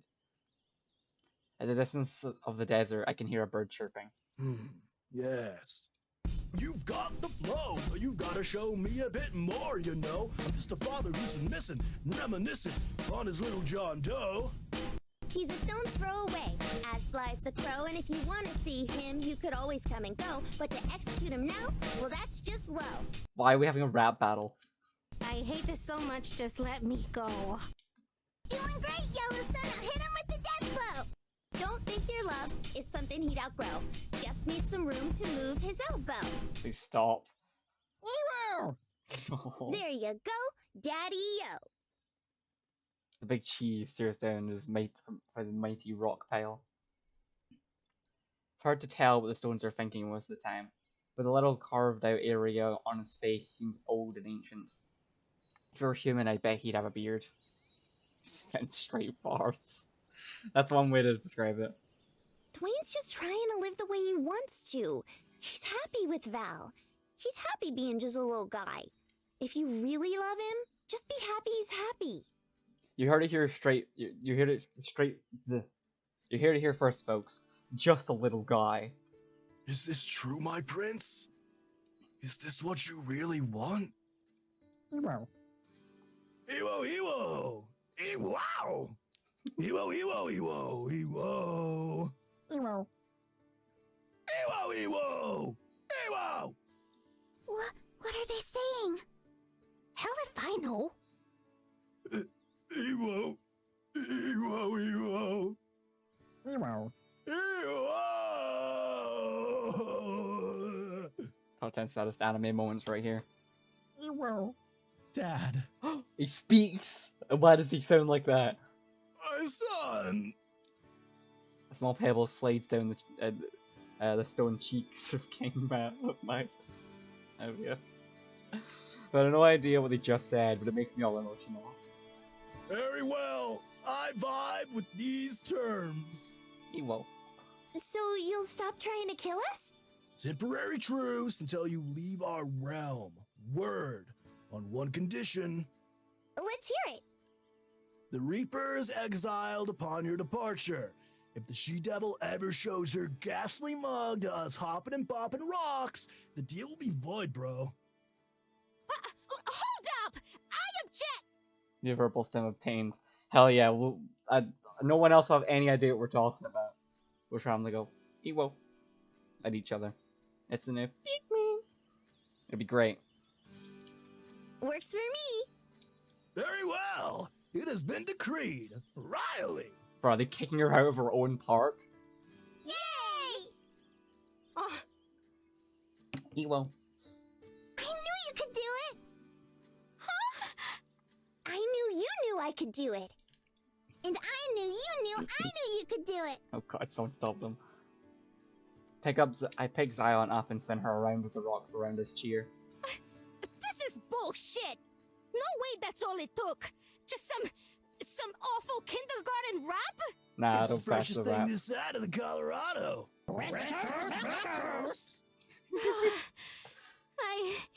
I can't believe it. I am grateful to have met you, Big Rock Yellowstone. Perhaps we cannot shake hands, but I bid you the status of equal and a hearty howdy-o! Howdy-o! Howdy-o! Howdy-o! Howdy-o! Howdy-o! Howdy-o! The stones all leave together, throwing and rolling in unison, to the horizon, to the sunset. Goodbye! I'll never forget you! Unless I do! But goodbye anyway! Why did we need the rock lore? I mean, I'm happy we have the rock lore, but why was it here? Just look at him, frolicking through the harsh desert sands. Ain't it a thing of beauty? It is. It really is. Ewo. Hey, sunshine. I got something for you. Ooh, a present? I doubt it. Whack. Ow! That's for exiling me from my ancestral homeland, you big idiot! What? It was a good deal. I'm sorry. Falca's a big sigh. But I gotta hand it to you. You handled that cleaner than I would've. You really think so? Yeah. And don't make me say it again. Aww. She looks down and shuffles her feet. For someone who's so usually rowdy and loud, she almost looks delicate right now. So, I think we might have gotten off on the wrong foot. And I ain't saying it's my fault. Just that demigods sometimes don't sweat the small stuff. And, Yeah? well, I guess what I'm saying is, I'm sorry for being a pain in the ass. And stuff. Aww. Aw, Val. Ever since last night, I thought you were bad news. Bogus. That might be a teeny bit true, but you're actually pretty neat. So maybe you ain't no sheriff. But you know what? You're my favorite deputy. Is that a fucking Toy Story reference?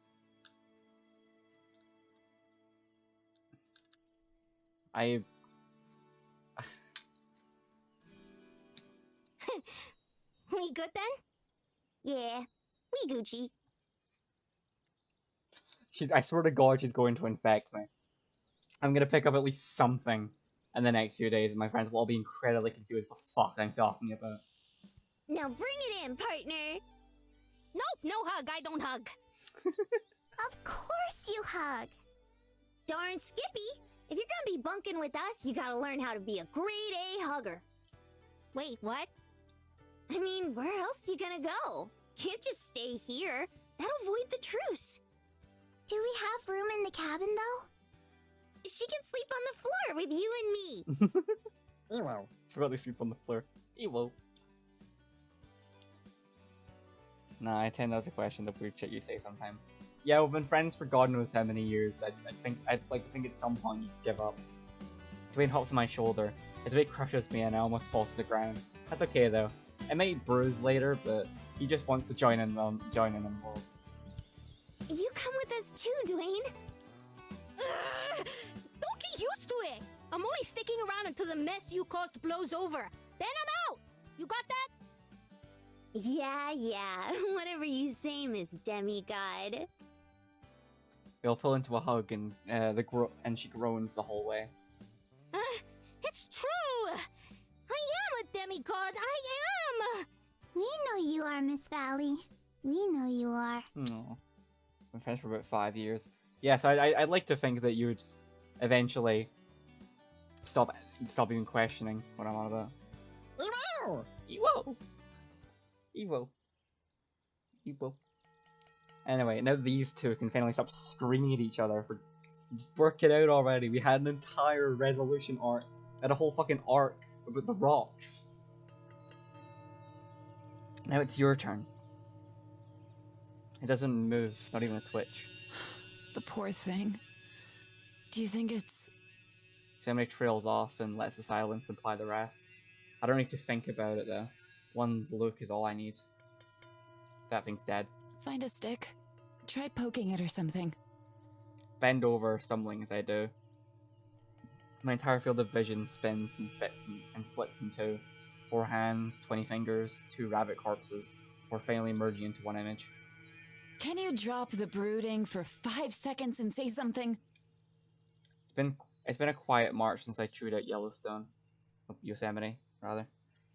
We have a dynamic going on. She tries to make polite conversation about the sights, and I stay stone silent. Why didn't we just do this from the start? Look at the marks on its back. Its fur is warm, not from our departing trace of life, but simply from baking out in the sun. I roll over and trace the deep red and purple gashes carved into its skin. Yosemite cringes and punctuates it with a groan for good measure. I said to find a stick. I've been touching dead things pretty much every day since I got here. It's not a big deal since, unless you're a germaphobe. Though I still get that same shock to my system whenever I see a carcass. Hope that doesn't go away. There's value in that. These are from the talons of a hawk. Must have gotten attacked by another bird and dropped it. You will. Killed by the talons alone? If it didn't bleed out, then the impact would have definitely finished the job. Then it died for nothing. Not even for sustenance. What an ignorant thing to say. Not unsurprising coming from the Empress of saying crap she can't back up though. Well, Yosemite, I guess that just depends on your perspective. I lay the sarcasm on extra thick. She has to know how wrong she is. Needs to know that what I've gleaned in the past month. I've woken up. I get it now. Eve, you don't know shit. Stop being a pretentious little shit. Enlighten me with your perspective, then. No, death is pointless. The grand majority of us are gonna kick it at some point. That tells me the point of living is to die. Hallelujah. Calm the fuck down there, Rick Sanchez. I don't even know if I said his last name right. Who gives a shit? I haven't seen Rick and Morty in ages. Silence between us is carried by the desert wind, and I realized something. I played right into her hands. That cackling witch got me. This is what she wanted for the whole time. To know me, so she can criticize me. Can you explain that further? No. Go to hell. I drop my backpack on the dirt and sift through the biggest pocket. There has to be something here somewhere. I've been nothing but upfront with you about who I am and the things I feel. Why won't you do the same for me? Even if it's only for the sake of putting me in my place. Where is it? Just don't tell me I left it in the cabin when I was skinning the other day. The silent treatment again? I thought we moved past this. I would much prefer you screeching. I unzip all the other pockets, pulling out journals and pens. Pulling out journals and pens in case it slipped into a crevice. No luck. Damn. What is so important that it's worth ignoring me over? My knife. I always knew it would end this way. Not today. I want its feet. Why? The rabbits? Definitely not yours. In my head, I measure its size. It's about half the length of my arm, so probably under a year old. Leveret? Leveret? I guess I could fit it into my backpack. Girl, gross. Somebody shifts nervously. I can hear the fabric of her shorts rubbing together. I don't understand. Why can't you just leave it alone? Specifically to make you uncomfortable. It does make me uncomfortable. I stare into the hare's lifeless button eyes, wide open in shock. It looks like the kind you see on a plush toys. You were always a sentimentalist. Maybe you acted tough, but you were mush when it came to animals. How did you go from that to displaying their corpses? Evil. Take it you don't appreciate it then?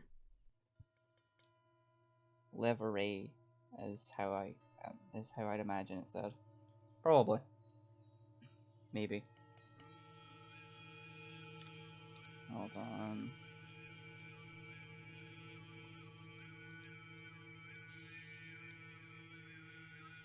Let's find out.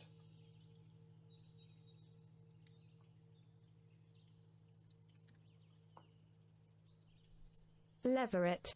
It's Leverett, apparently.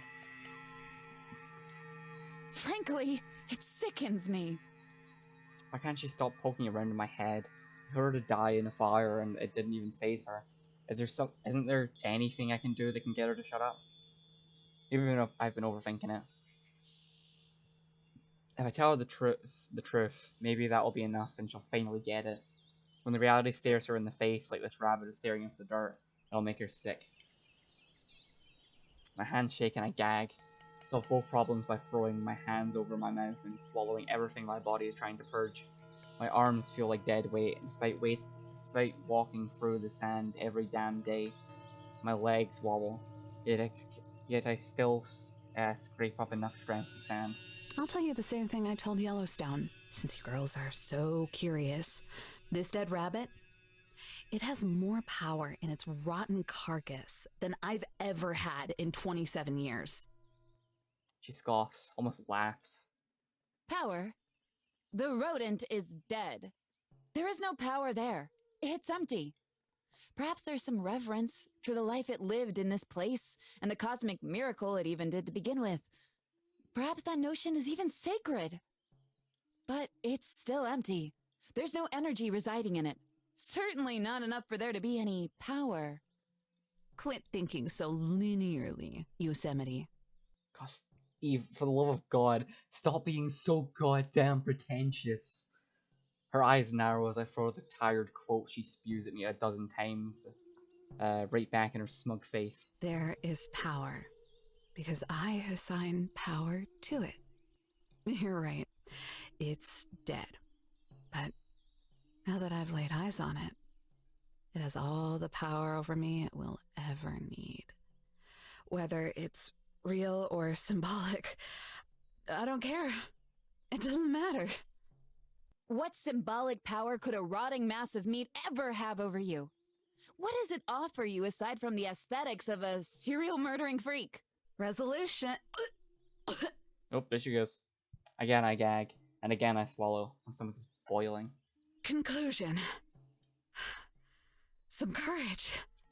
I can bottle it in me, because I need it. All of it. She's a step forward. My reflexes are dull and hazed, and I don't dodge. She clasps my hands. I tear myself away. She just does it again and holds on even tighter. Courage for what? I promise I'm not trying to hurt you this time. All I want is to understand so I can help. Why is it so significant for you? It's noble. Like finishing a task. It's the ending of hurt and resistance. And I'm just tired of resisting, you know? Yosemite, for all her own theatrics and claims of caring, could only manage to stare at me with worried confusion. No. Maybe you don't. I yank my hand away and keep it locked to my side so she can't grab it again. All you do is resist. You're scared that what happened to Zion will happen to you. That's the only reason you ever did anything. Evil. The nauseous feeling in my gut worms its way into my chest, and the entire sickening feeling blooms throughout my entire body. Please, let this be the end of the whole conversation. I'll give you that. She just can't stay quiet. Why can't she let me rest? Everything is a battle, and I'm not even trying to fight. There was a long time, longer than your worldly 27 years, where I did resist. I pushed back as hard as I could, just like you. I would fight so hard I would hurt others, sabotage myself. Just like you. The dry heaves are coming on. I try to muffle them, but they wheeze out. But I don't feel the need anymore. It still hurts, but it doesn't bite at me anymore. I'm not scared. I can be grateful for the now, while understanding that the change will come. Because there is change in you. Even now, I still see it. Regardless of whatever aesthetic attempt at redemption or punishment you're trying to pull, you can't disguise yourself. There's no holding it anymore. I have to let it go. You hurt because you care. And I know you hurt. But I'm even more certain that you care. I see you, and I would be blind not to. Because you're the person that changed me. Bile leaks out of my mouth. I spray liquid across the ground. Gross. Choke, gag, do it again. Yosemite's tearful war face drips in shock. I collapse down on all fours. I purge my stomach of the slurry of morning cocktails. It mixes with the sand and makes pink mud. Ugh. Sluts my side and groan. Oh my goodness! Eve, are you okay? She rushes over and I can feel her hovering over me. If you needed to stop, you should have said something earlier. Piss off. This wasn't how it was supposed to go at all. Why is this happening? Not that hard to figure out. She does the math on her head and then glares at me. We're going on 6 hours since I threw that bottle I bought at her. Close to 24 hours since I've had a proper drink. Amazing how your impulses always end up having consequences, isn't it? You're being all high and mighty about not going off impulses. Does she think I haven't heard that one before? Not just from her, but from everyone who thinks I don't consider my actions. I know, I want to care. I don't. Leave me alone. If you have a problem with it, then leave. Don't tempt me. As the sweat trickles down my cheeks, I flash from cold to hot. Yosemite doesn't even know she's giving me what I've wanted all along. If I didn't feel like I was about to go off again and hurl in this rabbit's face, I'd laugh. No, I mean it. She brushes strands of hair to my face. I grab her wrist. Leave. I'm not asking. Yosemite stares at me and breathes. She stands up. And I'm not listening. Don't tell me what to do. This is what I want. Deal with it. Whenever I move, there's the rising feeling of dizziness, the numb incoherence of the flu. What you want sucks. Can you stand? Not for you. I can't, not even if I wanted to. This isn't the first time I've hacked my guts out recently. When the nights have been bad, I'd crawl to the corner of the shack and just let it all out before passing out. Gross. Death would scold me in the morning, but the mess would be cleaned up, and I would always be back in my sleeping bag. But now there is no corner to crawl into. Just a wide open desert and Yosemite peering down at me. It's more claustrophobic than an old, broken down hut could ever be. I suppose we don't have a choice then. What's that supposed to mean? It's like if having to stare this cold dead rabbit directly in the face. I roll out of the fetal position and try at least to sit up. We still have to get to the peak. If you can't walk, then I'll just do what I've always done and carry you. What? On my back. You're more deluded than I thought if you think I'd actually let you. She sighs. I suppose we'll just keep doing things the hard way then. We're barely halfway up this trail. If you think you're gonna halt... She only grabs my arms and yanks me out onto my ass. Ow! You're hurting me! Boo-hoo! It's no worse than what you've already done to yourself. Cut it out! I squirm and buck as she wrestles me onto my feet. I swat her in the face once or twice. This is for your own good! For once, she has more strength than me. The only time the overgrown tree's height advantage has ever made a real difference. Like she's expending all the piss and vinegar she usually saves for arguing.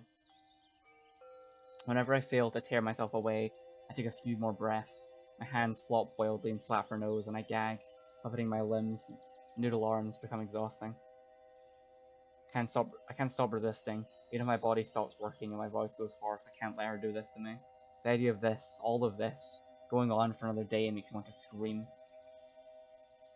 Because that's all that's left that I can control. I do. I hate you!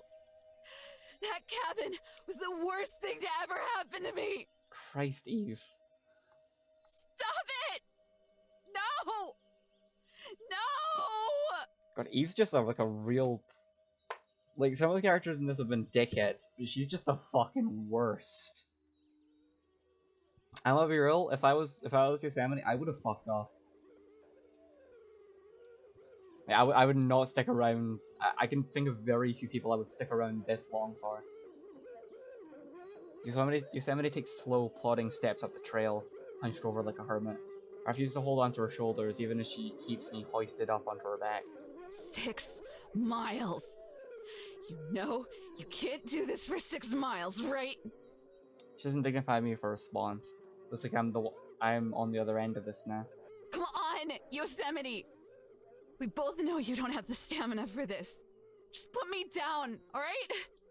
You're real virtuous, I get it! I rise as she breathes in shovels of air, and fall as she blows out like a steam engine. The rustic orange of the midday sky mixes with the grey of the rocky trail. My head spins, blurring the colours together. Green pine trees, the first I've seen in ages, guard the sides of the cliff. Their mangled branches twist and reach for the sky in prayer. It all makes me dizzier. When I shut my eyes, I get a whiff of sweet mahogany. It makes me want to hurl all over again, but I don't think I have anything left to chuck up. Yosemite. Breathe in, breathe out, rise and fall.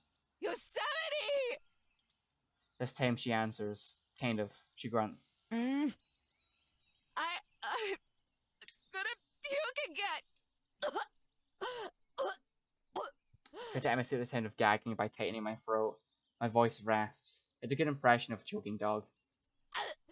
Yosemite, I'm gonna do it! Yosemite! She just growls and keeps trudging along, one wobbling step at a time. Can't you see I'm suffering? Why is she doing this? Why can't she let me down and then ignore me? I squeeze out a pained groan. Yosemite! I'm in so much pain! Yosemite! It hurts so much! I'm so scared! Eve, stop being the worst for 5 minutes. Nothing. Does she not have a heart? What an arrogant tryhard. Pissing me off so much. I've known this for a while, but the lengths she'll go to make me more miserable than I already am. I hate it. I hate her. I hate Jesse. I hate anyone who has ever taken a chance on me.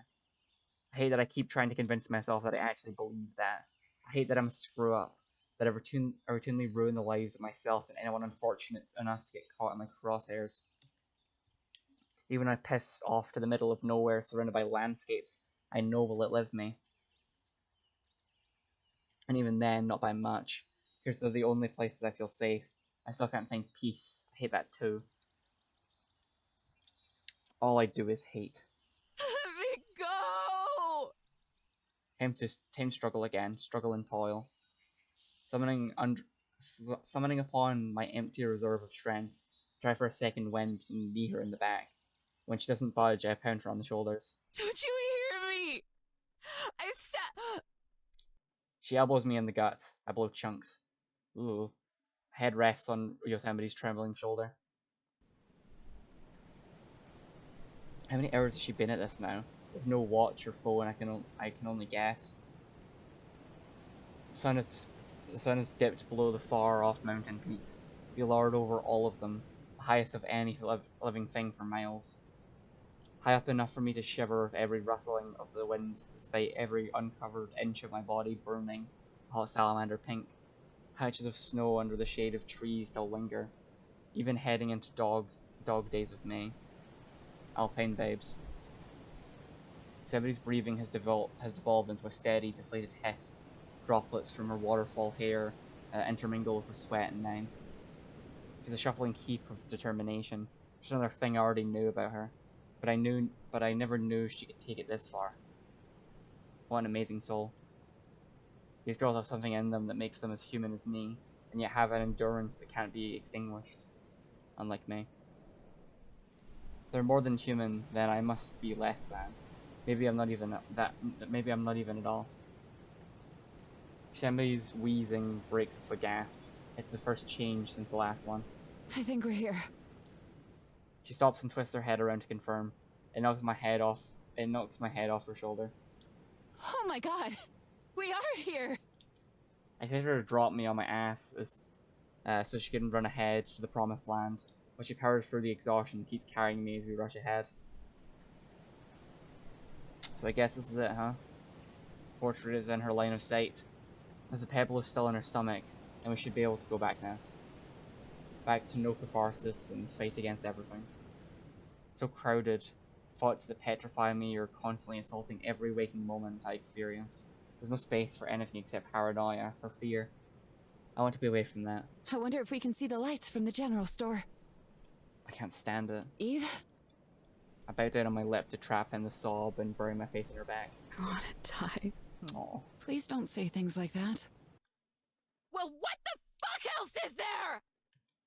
I scream right in her ear, and I feel her finally buckling under my weight. When her shoulders slump, I slide in her back and stumble her balance.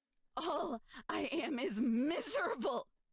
And all I know is that I shouldn't be. Then stop living in contradiction and do something! She's still out of breath from the hike. All she can do is, after yelling, is breathe. For a while, we stare at each other and gasp for air. I could throw myself over this cliff. That'd be something. I could lay in traffic. I could have swerved the bus I took down here into a ditch. Hell, I could have quit my stupid job years ago. But let's be realistic, because you and me both know I wouldn't be happy doing anything. There's an entire universe of things I could be doing, but I don't. Why not? She steps closer to me, rocks falling off the face of the mountain. Those are just choices, aren't they? Another step closer. Her voice breaks. Confusion is etched so deep into her face there were wrinkles. Why can't you just choose one of them and commit? Her face is up against mine, and seeing my distorted reflection in her eyes is enough to scare the shit out of me. My tears drip out faster. I back away. It's not that easy. Heels click against a rock. And letting yourself rot while you're still alive is. That's as much of a choice as anything else. It's not! It's my only choice! Why do you think that? Tell me! I inhale to respond. Then I can't stop inhaling. My chest clenches, my lungs want to burst. I gasp, continue gasping. No air. No release. No catharsis. All I can feel is decay. All I can see for myself is decay. Never ending. Eternal. Not even the release of dying. Can't breathe. Can't breathe. Oh shit. Yosemite doesn't buy it at first, her nose scrunching in a sneer. Then my next gasp rattles. Oh god. Okay. Just breathe, alright? It's okay, it's okay. Let's sit you down. Panic in her voice tells me it's not okay. That I'm not okay. And that none of this will ever in fact be okay. Anyway, always, it's the exact opposite of whatever anyone wants to see from me. There's no strength for me to fight back, no matter how much I want to. Just Yosemite's firm grip on my shoulders, she lowers me onto the rocks. Just breathe. Breathe. The air whistles through her nostrils. She holds it. Finally, there's a release. Her breath pushes against my face. Come on. Do it with me. In. Out. In. Out. She repeats herself to the point of insanity, each time taking in that fresh mountain air and releasing it back into the world. In and out. In and out. My throat loosens. Squeezing my chest tightens to a pulse before releasing completely. In and out. Wisps of cold air stab through my clogged nasal passage and filter through my body. It flows through every muscle, every organ, like the river rushing over in between every rock. In and out.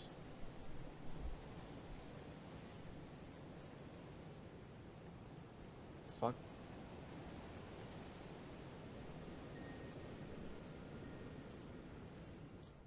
Flashbang. Still wheeze as the air passes through me, but it's manageable now. There's no fear of suffocation. Somebody brushes her fingers through my clumped hair. I don't know. I don't know when it happened, but I'm leaning against her now. I'm terrified. Why can't I choose? Because every time I make a choice, there's a consequence. Even back in the cabin. At a place where I was as removed as possible from causing trouble. The little things still added up. All I can picture in my head is Pup, his smiling, panting face. Only now it's alongside those cursed Polaroids. Parents that are screaming and crying, blood on the trunk of a tree. My mental image of that little coyote is now forever warped, and I will never get my old perspective back. That girl will never get her life back. No counting mouth problems on her fingers. Or freedom from the nagging anxiety of wondering whether or not someone is staring at her hand or not. Consequences all around. But if I just let go of all of it, offer up my control, and the dice can fall wherever they want. I won't be the one who casts them. Consequences are your decisions following up, Eve. What you put in this world is what you get out of it. That's all there is to it. Makes sense. I haven't put anything into the world except my own bullshit. God, give this girl a hug or somebody. She needs it. All I've done is blame people for the bigger problems out there. Told them it wasn't my place to teach them, while insisting it was still their fault. What good did that do? Punching someone's lights out for graffiti isn't going to stop anything. It won't stop evil and powerful people. It's not going to do anything except making everyone involved more jaded. But there's lots of ways you can teach people if you're willing to expend the energy. The idea itself is exciting, even. Yet, when I look at Yosemite, patiently waiting with a soft smile, I'm not sure I have what it takes. She drove 500 miles just to see me, and then carried me up a mountain on her back. I wouldn't be able to do that. Maybe I could have done that. But by the time I realized it, my own problems were slapping me in the face. Yosemite doesn't answer. She doesn't snark off or come at me with some quippy argument. We sit there and look ahead. I'm still leaning against her, even with how worked up I am. Being like this at least calms me down a little. The brim of her hat is wide enough to shade us both, if I squeeze in. Always looked goofy on me, but she can pull it off. The last streak of orange is evaporated from the sky. Big impressions of stars begin to peek out from the blue. Those specks that will only get brighter the further down the mountain my eyes descend. The smaller the hills become, until they're simple dunes. Then it flattens out into checkerboard sand. I can only see so far until the whole vista disappears into the oncoming night. It's not too late if that's what you think. I can't help but chuckle. It's not even cynical because I know she believes that. Look at me. It's too late. All I see is a stubborn woman who needs a shower. Look at what I've done. Held yourself accountable. Thought about your actions. Mistakes aren't an excuse for stasis. They're an incentive to be better, even if it takes the rest of your life. So why not be better? Why not take the opportunity to wheel yourself forward? A wheel can spin in place. Nonsense. If I can do it, so can you. I'm not like you. Hurts to say, because I so desperately want to tear down these walls between me and her, and everyone, but instead I have the compulsion to build them. 6 sides, no doors, buried 6 feet down. Believe me, I wish I were. You're fearless. Always looking for answers. And when it's hard or inconvenient, you don't change the question. You just change yourself. Me? I'm a coward. If I am truly any of those things, it's because of you. Her words are certain, but once they're out there, her face is anything but. All of the confidence drains from her until she's pale. Because of you. She repeats it anyway, because Yosemite is everything I said she was and more. If there was ever anything she could say to me to get me close to smelling right now, that would be it. You can tell me that, and you can even believe it. That's not the reality I'm living in. You don't get it, do you? Here's the old Yosemite, harsh and ready to tell me why I'm wrong. Can you comprehend how many decades I spent spinning my own wheels? Maybe I was changing on the outside, but within myself I was rotting. The knowledge I was seeking wasn't so I could change. It was to soothe me. More and more, the things I felt precious were being forgotten. All I could do was cling to my desperation. Even today, there were moments where I felt I was facing down oblivion. But I held it in because I know I didn't need to feel that way anymore. Tears spill down her cheek and drip into her mouth. I don't know how she keeps it together long enough to get the words out. Yosemite, it's okay. I get it. You don't have to. No, you don't. I need to say this. You need to hear it. Because before you came into my life, that cabin was my purgatory.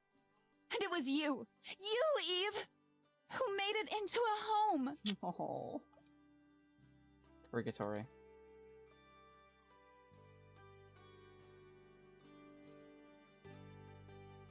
Lump catches in my throat. Look around at all the mess that's been made. The streaks of water on the floor, the tossed away gun in the open cabinets.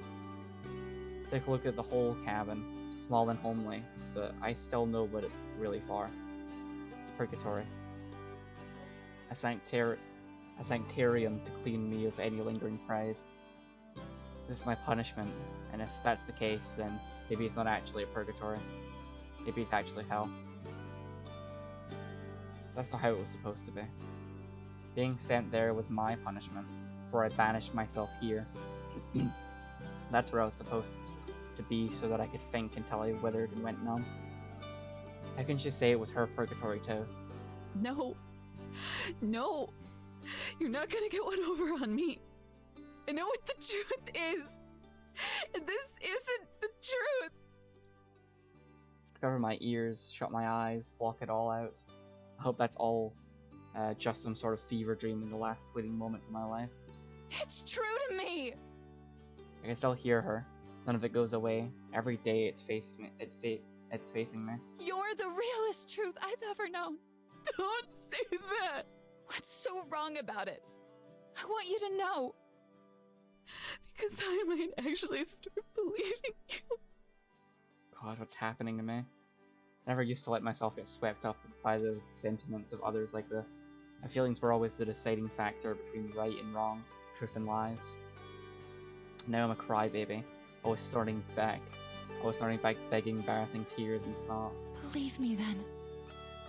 If this is all just amusing to her, her smile is so gentle, bright like a glowing crescent moon, I want to believe. Believe me when I call you a cynical, posturing crank. We both giggle, though you wouldn't know it by all the wet sniffing going on. So please, believe me when I say I know you're only that way because you care. And I know how much it hurts to care. But caring is the first step and you're already there. Can't say that. You can't know what's actually inside my heart. That's what it all comes down to. Actions can leave positive impressions, it can be glowing. But intentions can be wicked, narcissistic and cruel. Intentions can be arrogance, playing at virtue. No. Tell me what this is then. Somebody digs into the pocket of her shorts and unfolds a wrinkled piece of paper. Hold on. When did you... When your supervisor brought over the report sheets, he scolded me for taking federal property. Aww. Ceremony scrambles to unfold the surveys, her eyes scanning across the paper going from side to side as she reads it from top to bottom. When she's done, her ears twitch and she picks up. Eve, this is positive. Glowing, even. I'll take your word for it. Once I've had time to digest everything, I'll start going through all of them. But right now, the idea of reading them reminds me of hearing my voice come out of a phone or video. It forces a specific kind of objectivity I'm not ready for. Yosemite is ready for it. She laps that stuff up, flipping from page to page, devouring each one faster than I'm convinced she can actually read. She stops on one. A warm smile, untainted by her ego or usual sarcasm, spreads across her face. A flushed red crosses her cheeks and her pebble-like freckles glitter beneath the red. It reminds me of a vivid sunset. I'm keeping this one. Those are official files that are technically property of the federal government. And now this one is an official document for my records. Ha ha ha! Just bright enough out for me to be able to see it. It's crude, drawn with the purple pen I had on me at the time. A map of Tolmanel Meadows I drew from memory. It was for a solo hiker who needed directions, so Taiga Pass to the Pacific Crest Trail. I took the liberty of jotting down some spots worth checking out, from Limbert Dome to the Cathedral Lakes. I hadn't even given a second thought until now. It was just something I did on the back of all those rate how we're doing sheets. Guess they must have turned it back in. Just like that one Yellowstone Gemstones heading. It's just some crappy map I drew. What's so special about it? It is crappy. You have no artistic skills whatsoever. She hugs the paper like a child squeezing their prized stuffed animal. But I love it. I haven't stopped carrying it with me since the day I first laid eyes on it. Do you know why? Shake my head, my mouth too dry to even make noise. No sticks to my lips. Because it shows me that you won't forget. That you'll remember. She folds the map and puts it away. So, when you say you're not like me, that's where you're wrong. You are me, in all the ways I know and feel. Pressing on her knees for balance, she stands with a stretch and a groan. Maybe it's egotistical to say, but knowing was what gave me the courage to move forward. All your anger and sentiment made manifest in me. Yosemite is a giant, and all this time I've been standing in her shadow, looking up. Her trademark sharp glare has faded, and all that's left is a gentle gaze. That's how I know you care. She bends down over and closes the height gap. And that's why I love you. Yes! Let's go! Fucking do it! Yosemite takes her hat and plants it on my head, then plants a kiss on my forehead. Kisses me. On the forehead. It's a soft peck, but it hits with the impact of a paroxysm shift. The longer she holds it, the more sensitive the center of my forehead becomes. I fucking knew they were endgame. I fucking told you all. Let's go! I've never been so hyper aware of it in my life. Like when one side of a pair of headphones breaks and all you can do is listen out of the other. She breaks away and leaves it, and I feel a wet mark. Stephanie holds back a laugh and points. It looks like a third eye. Don't say something stupid like that after kissing me! I love them so much. I wet my forehead and hide underneath the brim of my hat. If I could, I would turtle inside of it for eternity. Me? You weren't saying anything at all. Someone had to offer some levity. You call that levity? Now I'm even more nervous. Sounds like a you problem. Have you tried stealing your confidence? Overgrown tree, you're the most entitled and selfish person I've ever met. Is that the best you've got? You've called me worse. Today, even. Well, I didn't mean any of that, but I mean it this time! So you're feckless, too. Not as if I didn't know, but perhaps you should try committing to something for once in your life, Ranger. I'm burning. From the sunburn and otherwise. Yosemite can act all smug, but she's just as pink.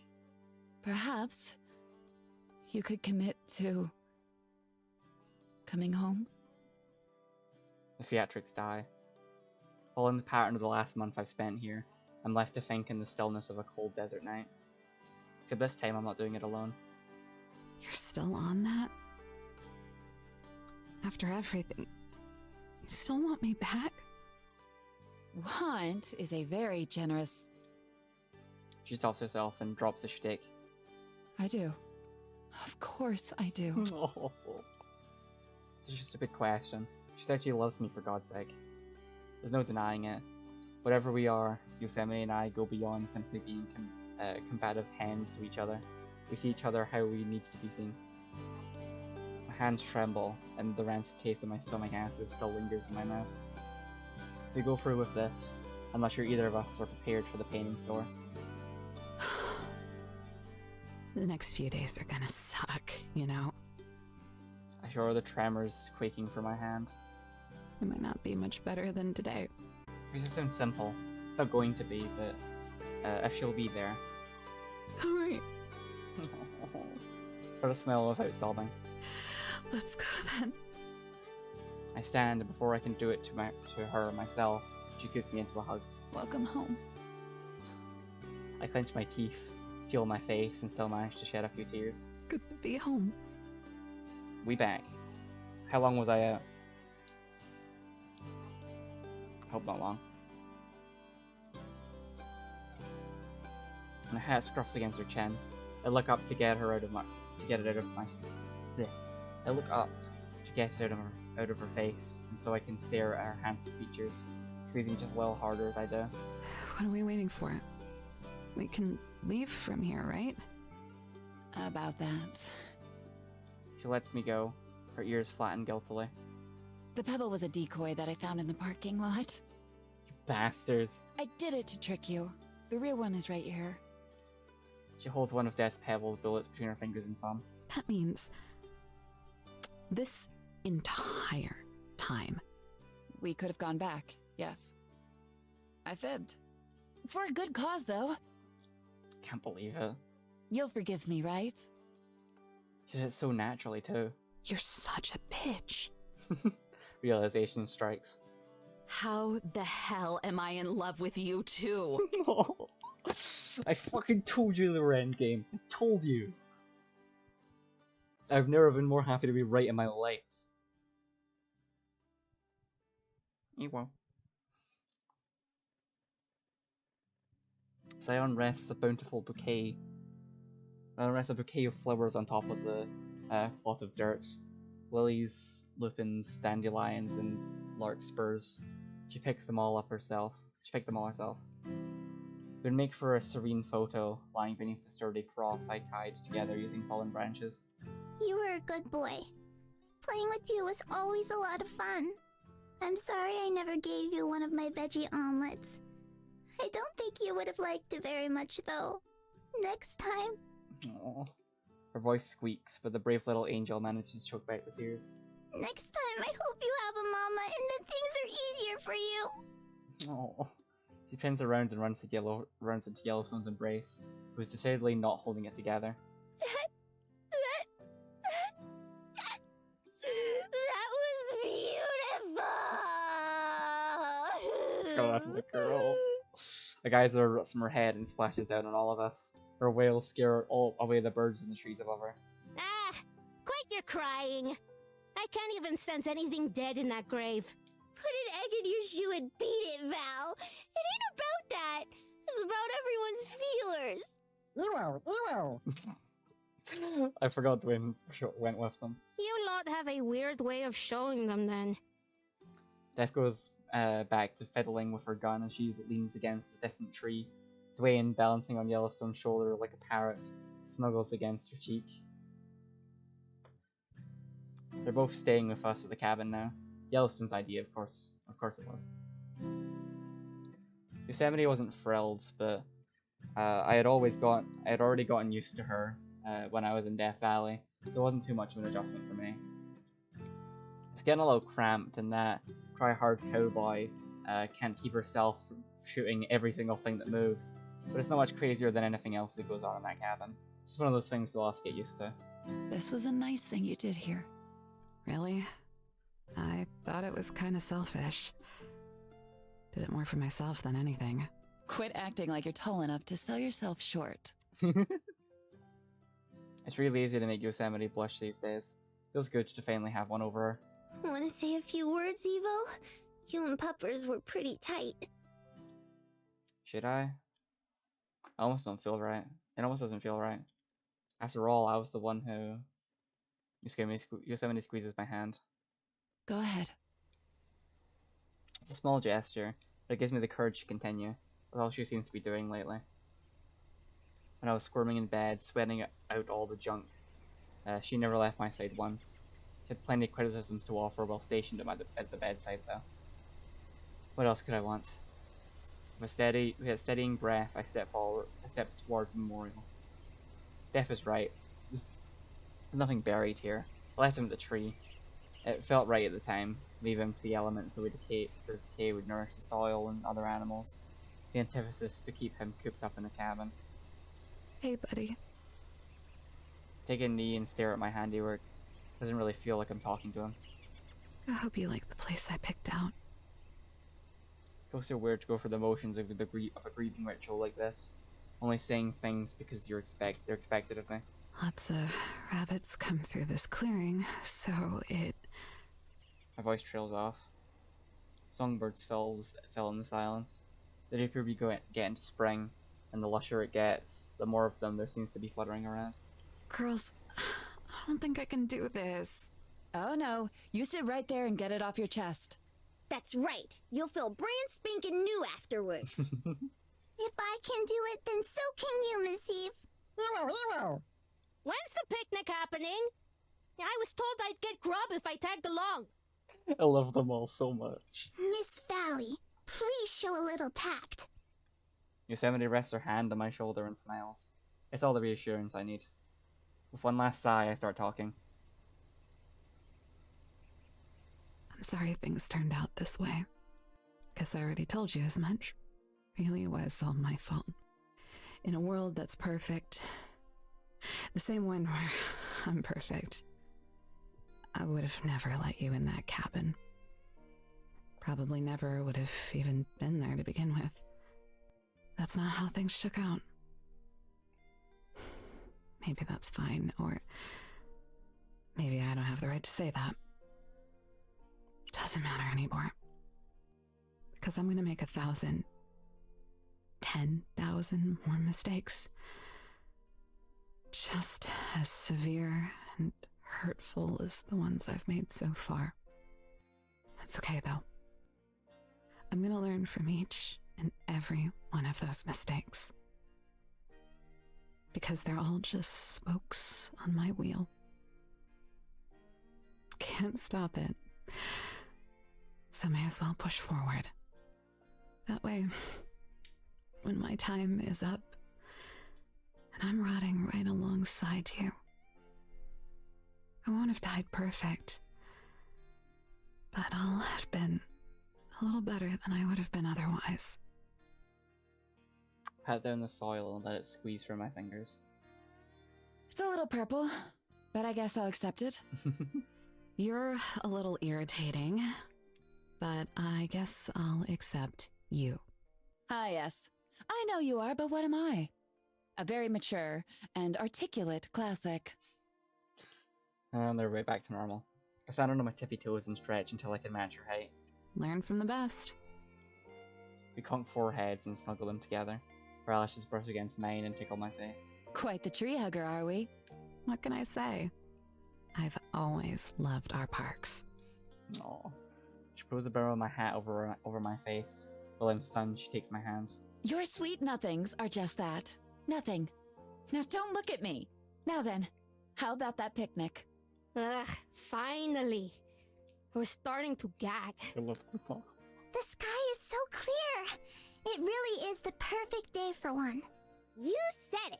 Best believe the spread I whipped up for today is gonna knock all your socks off. Yosemite pulls me by the hand, leading me towards the picnic. towards more nonsense arguments, more mysteries and discoveries, beautiful sights and vistas, more sunsets. I want to see them. Because I do love these parks. That's my truth. I love Death Valley, Zion, Yellowstone, Yosemite. I love the diversity of colors in life. Mountains higher than I could ever dare to climb. Small ravines just waiting to be discovered by those adventurous enough to veer off the beaten path. Hopefully not too far though. Cold winters in the forest, blistering summers in the desert. I love all of it. I'm here because I love it. Still so much hate in me. I don't think all the growth in the world will truly soothe me. There will always be encounters with uncaring ignorance that will infuriate me, and I'm sure for a time I'll believe that the anger is all there. But for now, at least, I know it's not. There's more. Oh my god, there is so much more. My wish is for people to appreciate the wonders they've been blessed with. Understand that it's not just a resource or a trendy vacation spot, or numbers on an ever-growing and insatiable bottom line. But it's medicine. That if they take the time to come out here and listen to themselves and the things around them, they can tune into something much greater than themselves and their troubles. They can connect, they can heal. I don't know. Maybe I'm coping and maybe people will always choose to suffer, to bathe in their hurt and drown others with them, until there's nobody and the sun burns itself out. Yeah, maybe. But as long as I'm here, I can be a gentle guide. I can help and show people there's another way. Anyone can, as long as they make the conscious choice to love. Eventually, though, the inevitable happens. Eventually, everything is forgotten, nothing is remembered or protected forever. I'll learn to make peace with that, somehow. Dwelling on it does nothing. Instead, I'll take one step forward and look around, see where I'm at. With little effort, I can cut through the fog and focus on what matters. People I'm with. The experiences and feelings we share. They're invisible, but they're tangible and real. I can smile at them, and somehow that will be enough. They'll know I care. Even on the days where all I want to do is die. Especially on those days. After all, why about hell when you already live in heaven?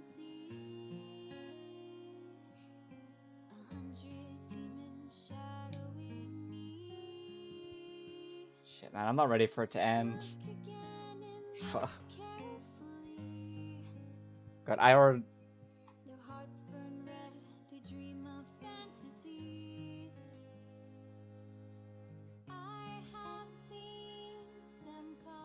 I'm not ready for it to end.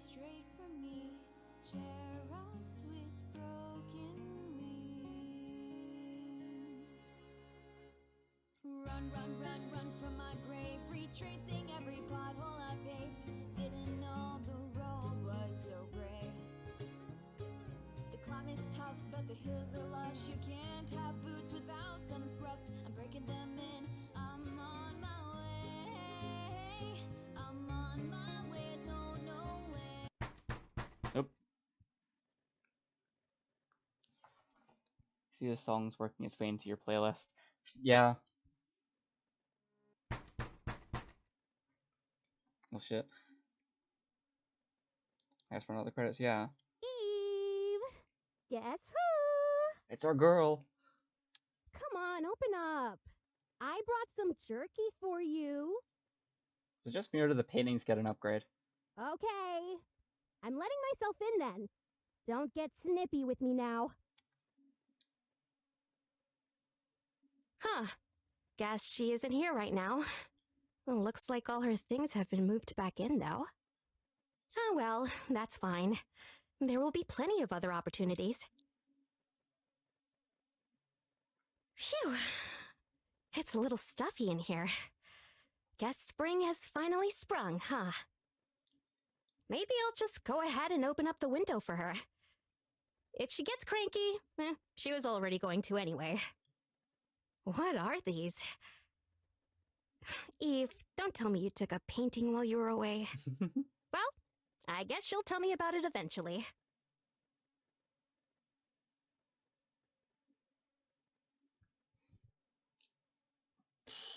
Fuck, man.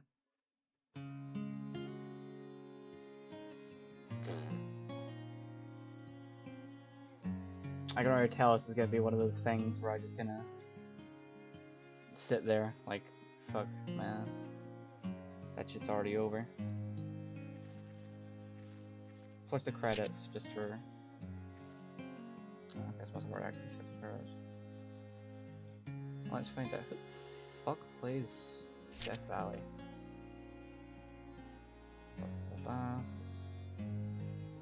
Oh, it's the same woman who plays Jasper.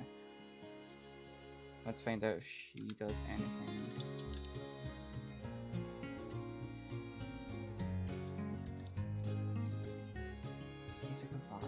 What have you done?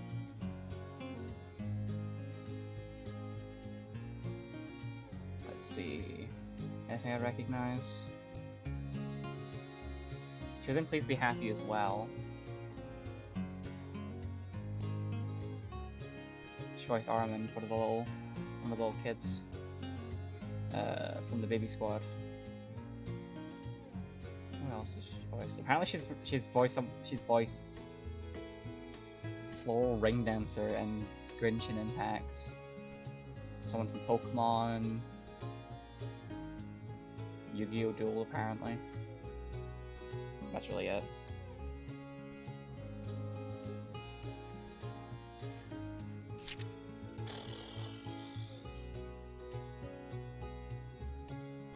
Yeah. Now I'm gonna go be emotional for a bit, so I'll see you guys later. Evo.